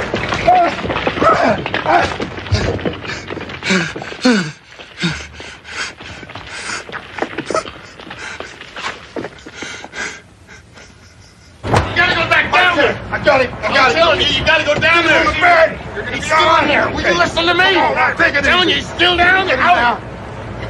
What's he talking about? He's only one missing. Too much dust, I suppose, makes him see things. Oh, Ray, you're safe, thank God. Oh, God. Sarah, this man saved me.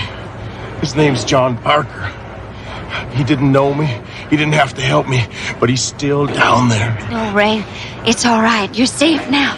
We can go home. I got you back. I can't just leave him down there. Ray, they say that you were the only one down there.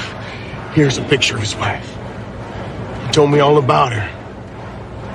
The picture's painted. I know this sounds crazy, honey, but this man's from the future. And somewhere, somehow, she's worrying about him just like you worried about me. I gotta help him, honey, even though it may mean interfering with the Lord's plan. Ray. No. Will you get me a pencil and a piece of paper?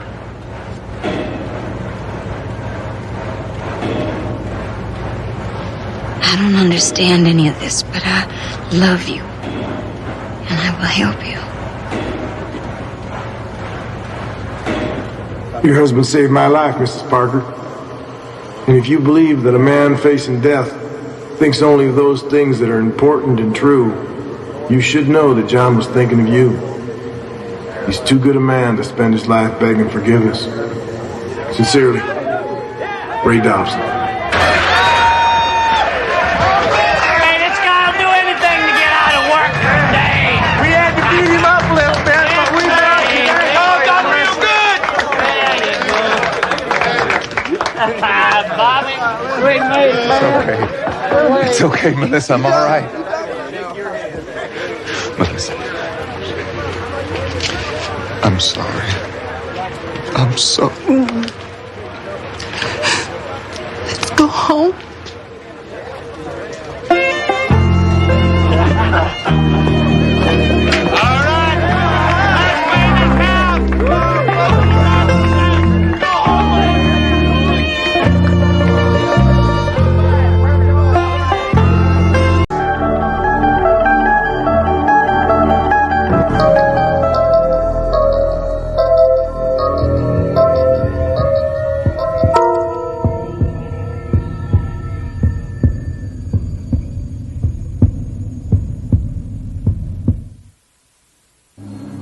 Spectroscopic readings indicate that the atmosphere is at perfect chemical equilibrium, predominantly carbon dioxide with traces of methane and ammonia.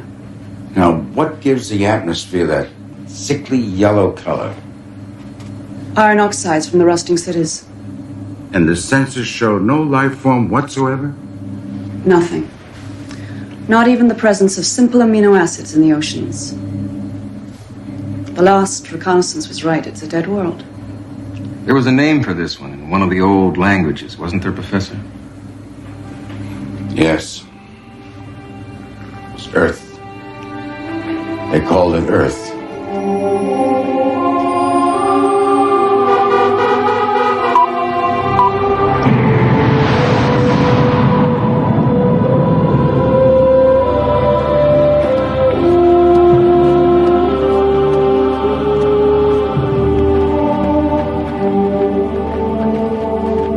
Not much left after 1,000 years, is there?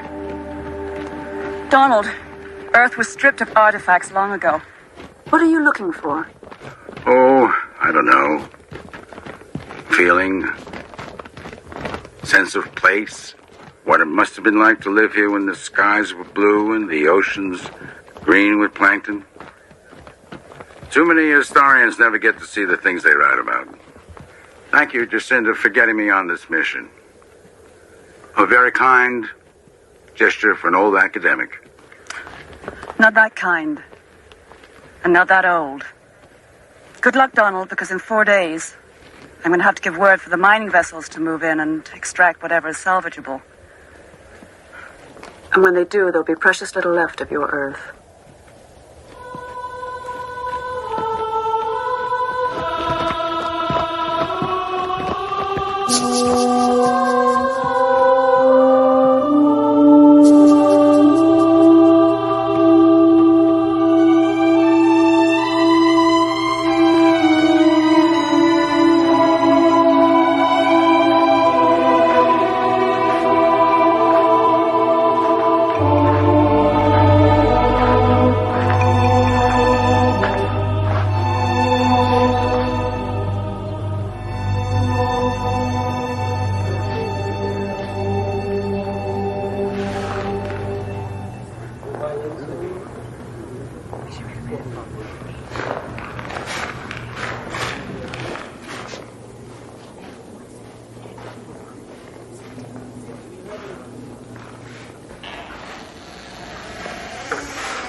Sue, did you hear that? Hear what? You got a problem, Professor? No, no problem. I'll see you back at the ship in about 3 hours. No doubt.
Don't you remember us, Professor?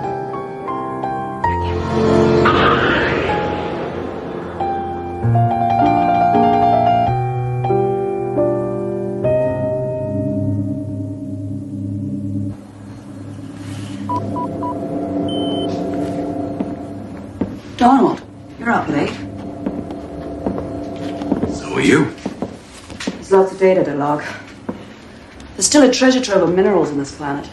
The inhabitants pretty well bled her dry of all the fossil fuels. There's a wealth of basalt, iron, uranium. You know, it was really quite a beautiful planet. An amazing variety of flora. Climates ranging from the temperate to the tropical, from the Arctic to desert. This is where it all began, Jacinta. This is where we began. How did it happen, Donald? How did the planet end up like this? Greed, stupidity, the usual catalog of sins. They used refrigerants that slowly ate away the ozone layer. They burned the tropical rainforests to make way for farmland, using the ashes for fertilizer, and entire species simply vanished forever from the earth.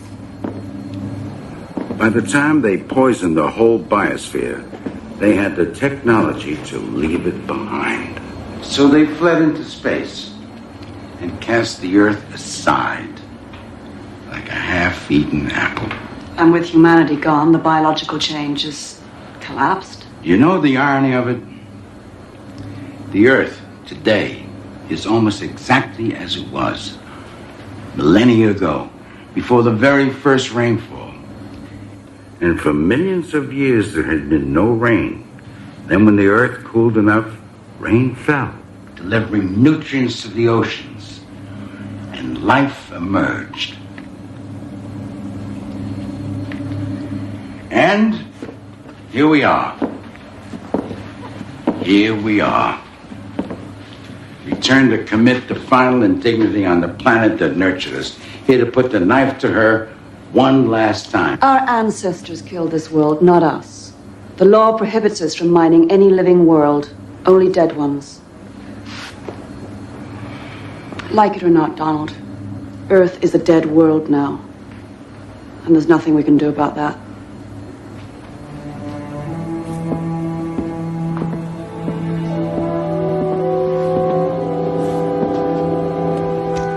Except, I suppose, be grateful that we finally learned our lesson.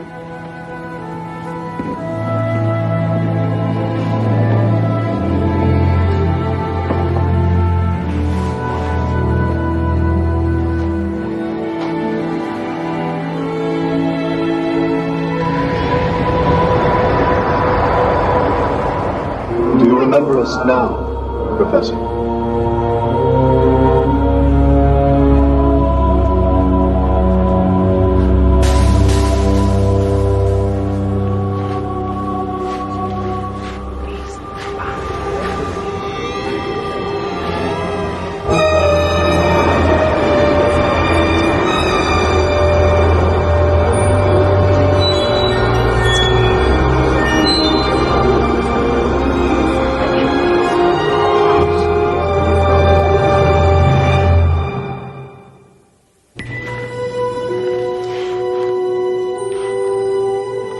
You won't be needing your helmet anymore, Professor. The air is breathable.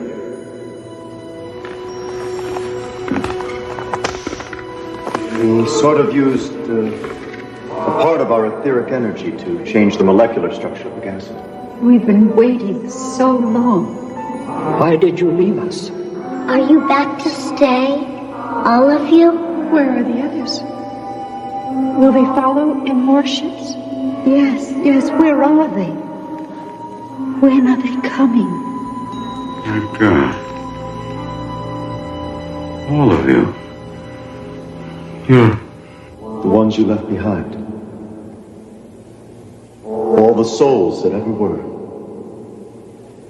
All the ones that stood and watched as your ships vanished forever from our sight.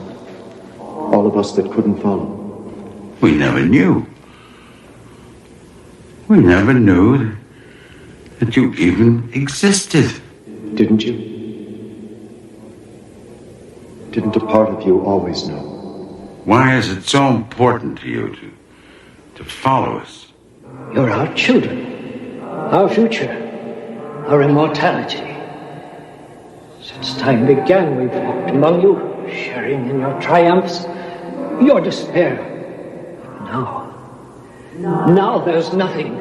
No children, no future. Just a ruined playground you left behind. It doesn't have to be this way. You can follow us, our ship. Your ships warp space in ways we can't.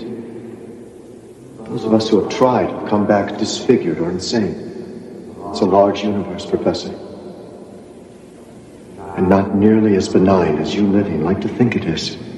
Well, then, what can I do? Put your helmet back on.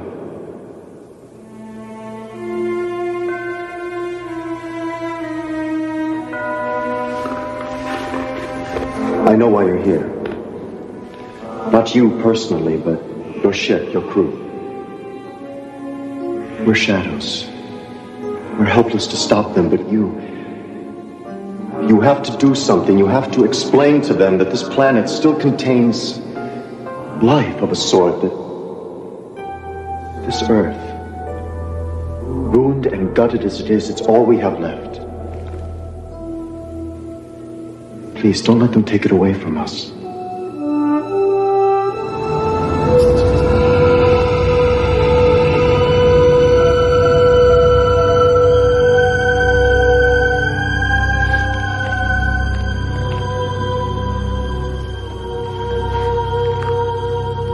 Donald, you can't be serious. Do you know what Archer and Bledsoe would say if they could hear you?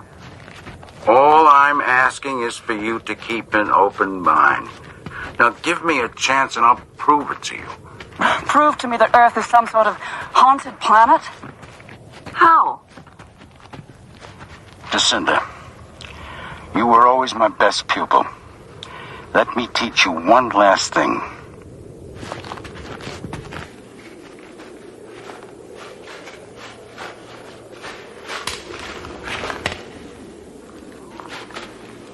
Hello? I've brought someone. Someone who can help. Please. Let us see you. Please. It's all right.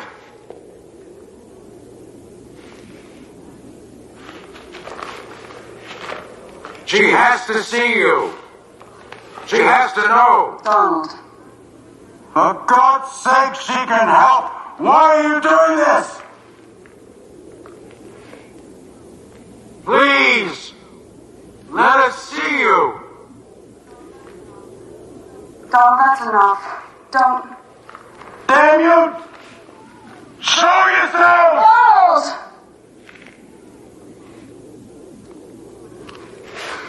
It's my fault. I knew what this planet meant to you. I shouldn't have invited you along to watch it be. Why don't I just forget we ever came here, all right?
God!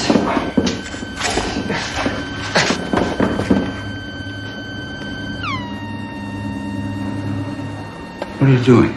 What are we doing? What were you doing? Oh, Donald, how could you do this to us? To all of us? I swear. The last thing I remember was being asleep in my cabin. It was them. Don't you see? It wasn't me, it was them. He's crazy. I told Mr. Bledsoe, kindly shut up.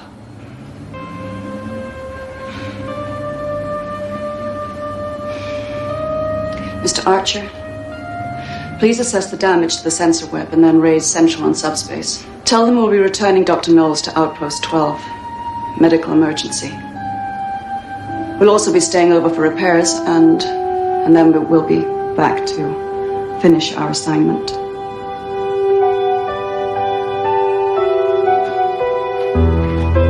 You cowards! You liars! Show yourselves! I dare you to show yourself to me!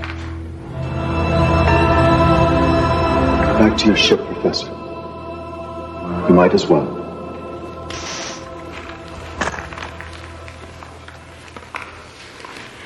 Because if I don't, you just take over my body and make me go, won't you? That's right. You wanted me to make a fool of myself. You wanted me to be shipped back to civilization. And you'd come with me, wouldn't you? Please understand, Professor, there's no other way.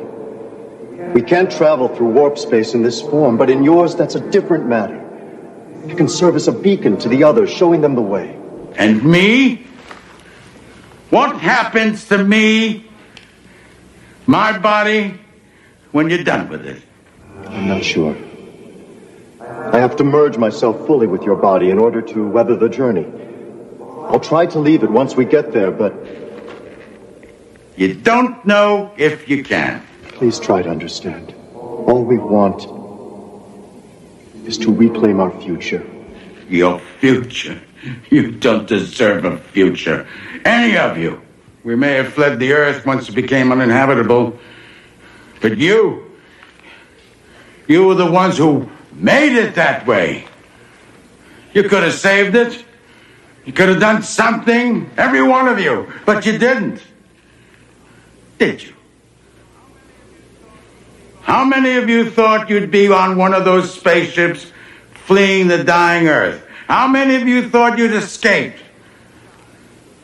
but died before you could? What you say may be true, but it's over and done with long ago. There's nothing we can do about it now. Isn't there? You changed the air in this building from methane to oxygen, from poisonous to breathable. That's a different matter. This is a small, controllable environment. We're talking about a planetary scale.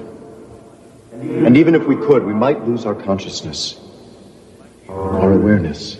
Like you propose to do to me. Cowards.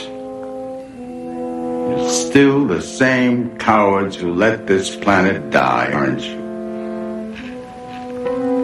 Go ahead. Take my body, my life, save yourselves.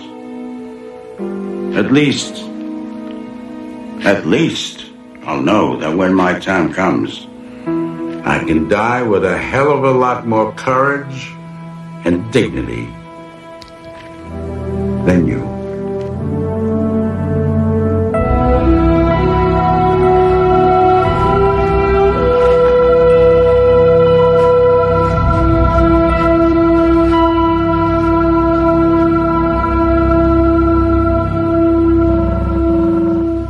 Come in.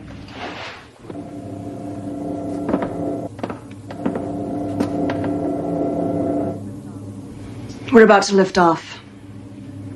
I told Central that you requested medical leave. Stress reaction to space travel. It's not uncommon.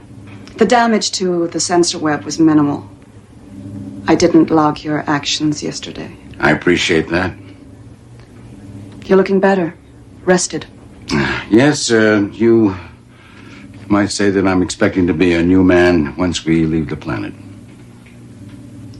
Jacinda, if I should not see you again after this, I just want you to know that I'm grateful for the chance you gave me and for your friendship and for...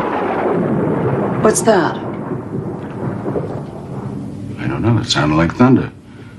Well, it's impossible. The atmosphere is at equilibrium. There can't be any.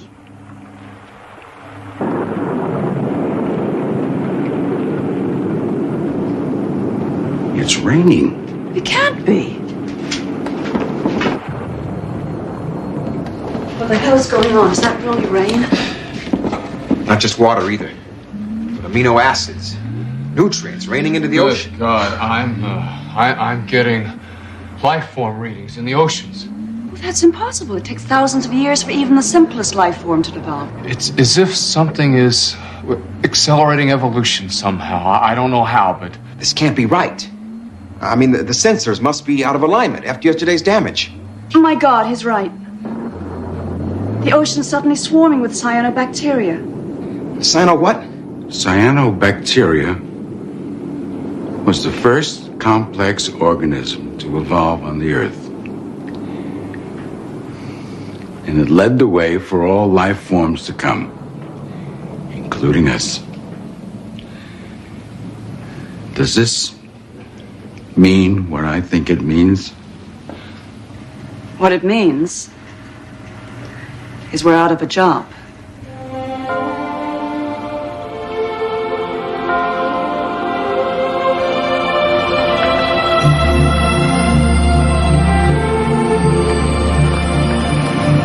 I don't know if you can hear me anymore. Maybe you can't. But we'll be back. I promise. Someday we'll be back.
Norman Blaine, whose greatest fear is that if he were to vanish from the earth tomorrow, no one would notice, or mourn, or question. And whose greatest sadness is the realization that he is probably right.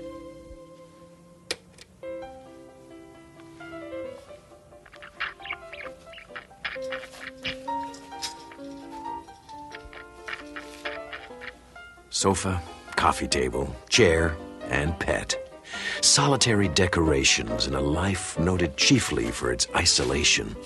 Point of origin and point of destination for Norman Blaine, whose days and nights are routinely swallowed into unhappy silence.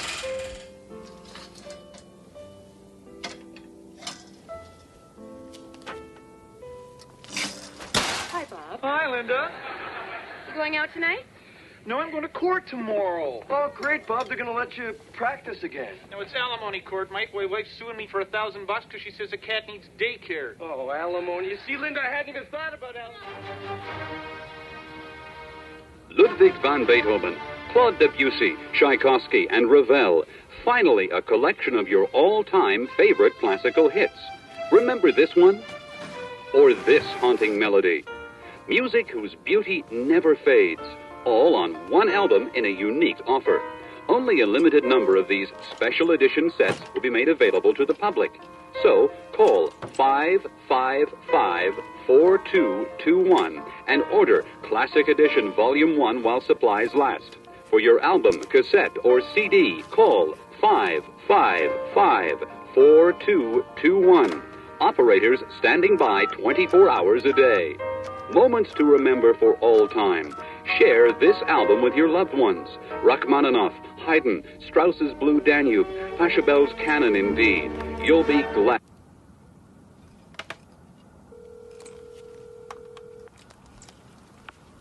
Hello? Yeah, hi. I'm sorry, I think I dialed the wrong number. Excuse me? Listen, I'm really sorry. It's just a wrong number.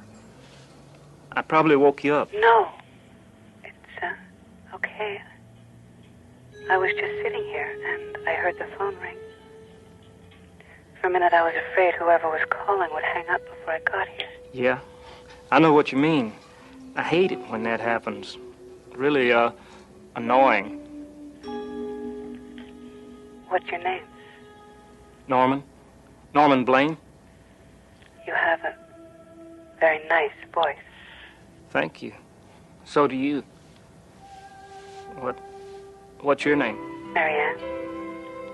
Marianne. It's a good name. Listen, would you like to talk a bit? I mean, if you're not busy or...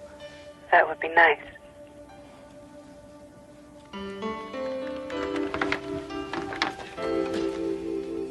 So, where was I? Talking to some strange woman for an hour. Hour and a half. That's the amazing thing about it. It wasn't like she was a stranger at all. It was, I don't know, special somehow. She was a little nervous at first, but after a while she started talking, I started talking, like we were old friends. Next thing I knew, it was... It was an hour and a half later. Exactly. She was friendly and fun. God, I hadn't had that much fun in ages. Now I don't know what to do next. I mean, she said I could call her back tonight after 7. I guess she works late. But I'd really like to meet her. I just don't know. Look, Norman, a year and 2 months, you and I have been sharing this office. For a year and 2 months, I've been able to come in here and sit at my desk and pretend that I'm all alone. Because from your side of the room came a blissful silence. I mean, I really like silence. I have 5 kids. Look, you want my advice? Ask her out, okay? You know, suggest lunch or dinner or ice cream, a trip to the zoo, whatever, just go crazy. You know, the fact is that she wouldn't spend all that time talking to you if she didn't want to meet you, right? Simple problem, simple solution, okay? Now, Norman, you're a nice guy, but for the next hour, I would really like to have no noise. That would make me a really happy man. Okay?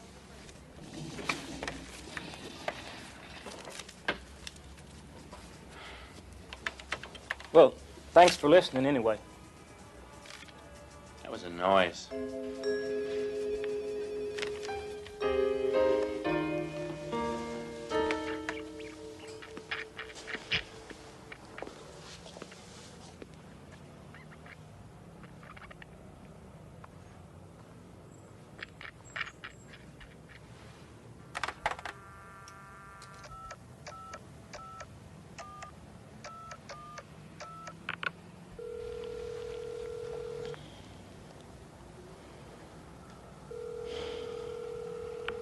Hello?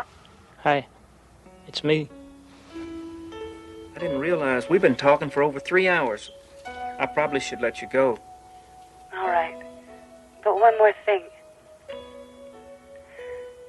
I just want you to know, Norman, I really enjoyed our talk last night. And tonight. I wanted to thank you. Well, same here. In fact, listen, I was thinking and wondering if you'd like to get together sometime. Maybe lunch, dinner, a movie, anything you want.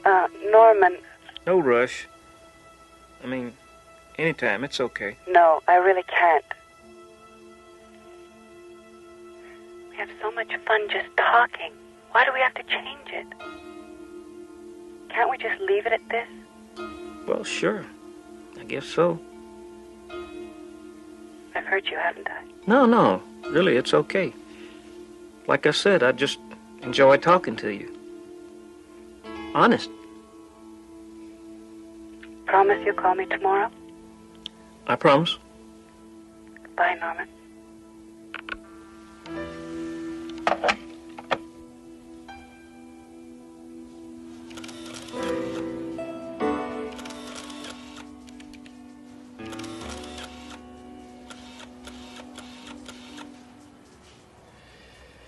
Okay, Norman, give. What? For 5 days now, you've been absolutely quiet, not a sound. You know, it's the strangest thing. We've talked for hours and hours over the phone, but she won't come out on a date. So let me give you some advice. Okay. Look, you say you want to meet this woman, right? But you don't know who she is, and you don't know where she lives. All you've got is a phone number. Have I got it surrounded here? Yes. Okay, well, you've heard of reverse listings. Like, you phone the operator, you tell her you've got this number, you think it's the right one, you know, you say it's an emergency or something, and you get the operator to tell you the address that goes with that number. Then once you've got the address, you cruise by and you just run into her by accident. Okay? After that, you're on your own. All right, now, can we have some quiet around here? I'd rather... What is it?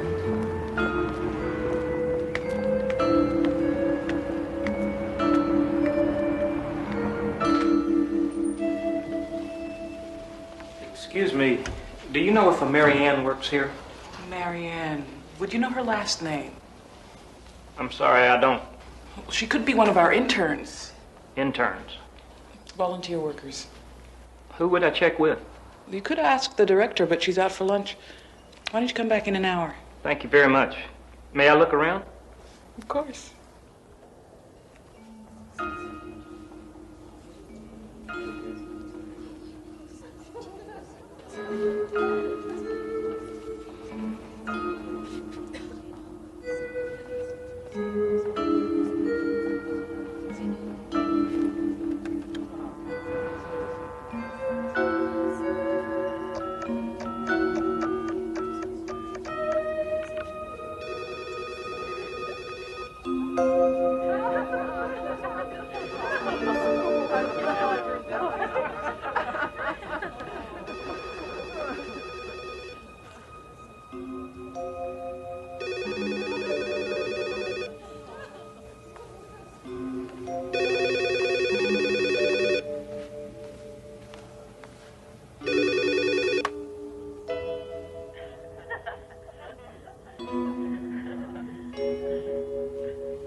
I see you're admiring the sculpture.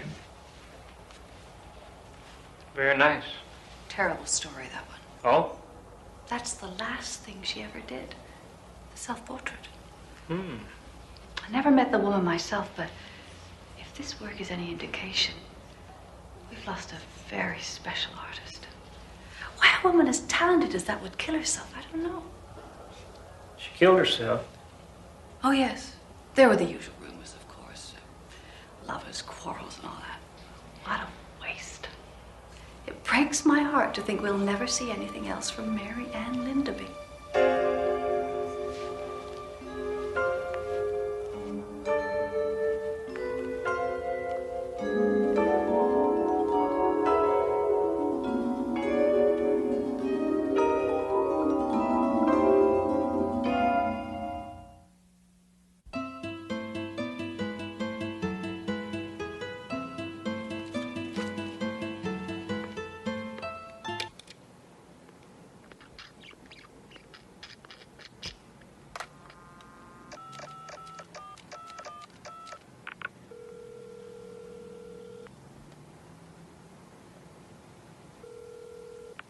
Hello, Norman. Hello, Marianne. I didn't think you were going to call. I saw you today, Norman. You came by. You were standing in front of me talking to that woman. That's impossible. I can't deal with this. This can't be happening.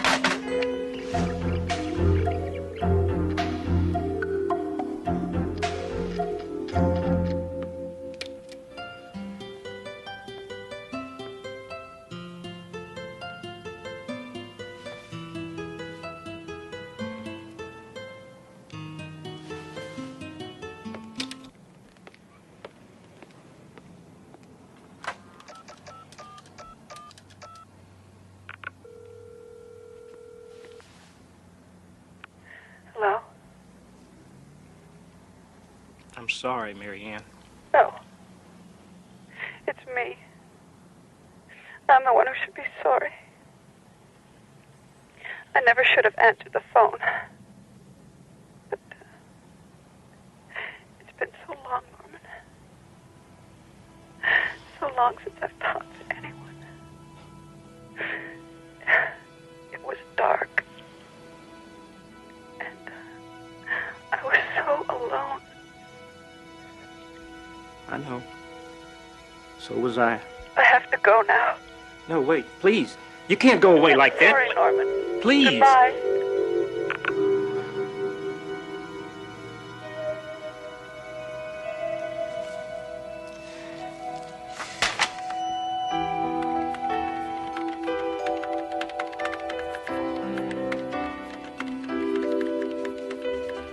I'm going to lunch now. I'll be back in an hour.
You were the only one that ever made me feel I was wanted.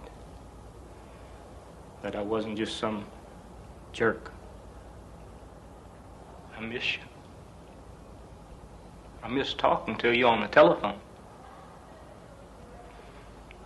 It was the only thing I had to look forward to when I came home.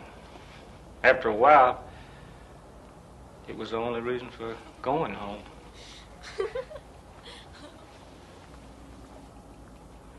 Don't you understand?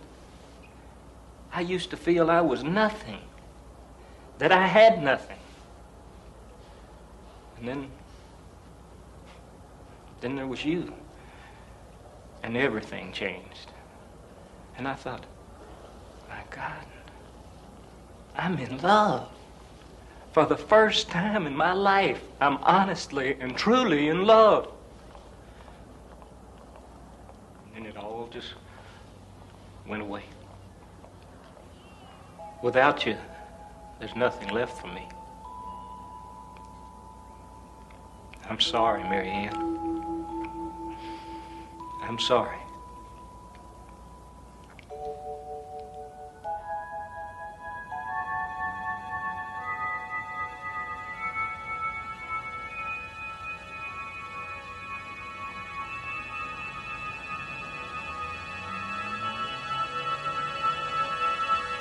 Excuse me. I'm gonna have to ask you not to touch the exhibit, sir. Goodbye.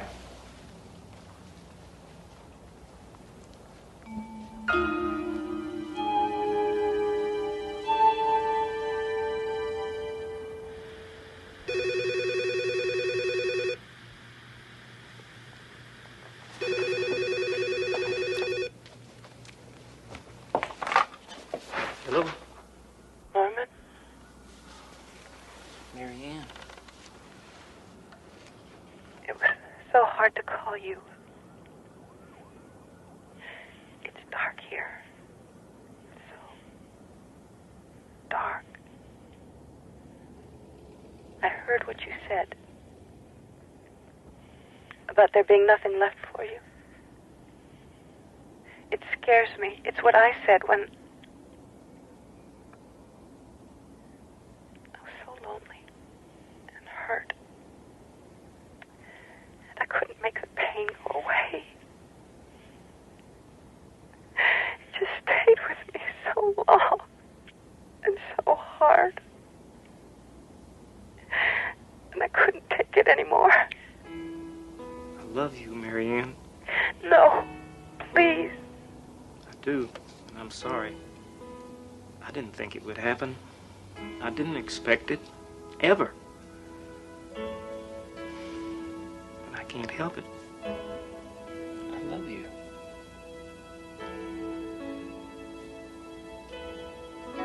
Come to me, Norman. Come to me now. Tonight. But the museum, it'll be closed. Don't worry. I'll take care of it. But come now, before I change my mind. Hurry. Okay.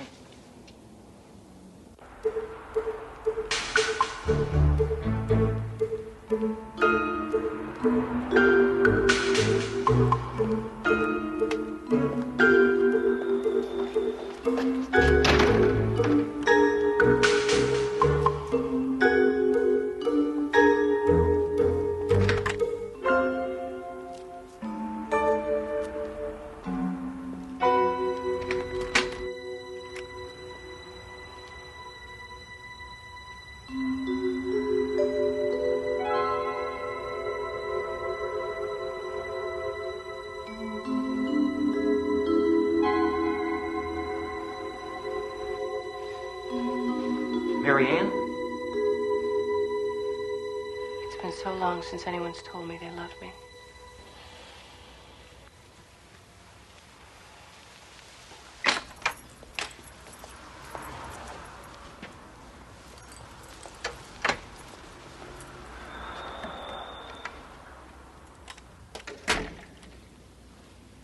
I don't want to be alone anymore. Stay with me. Please. Forever.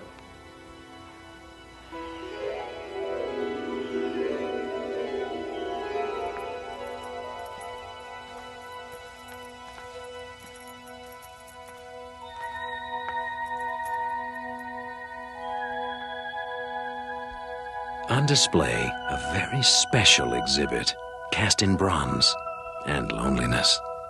A tender symmetry of line and form, suggestive of love finally found in the Twilight Zone.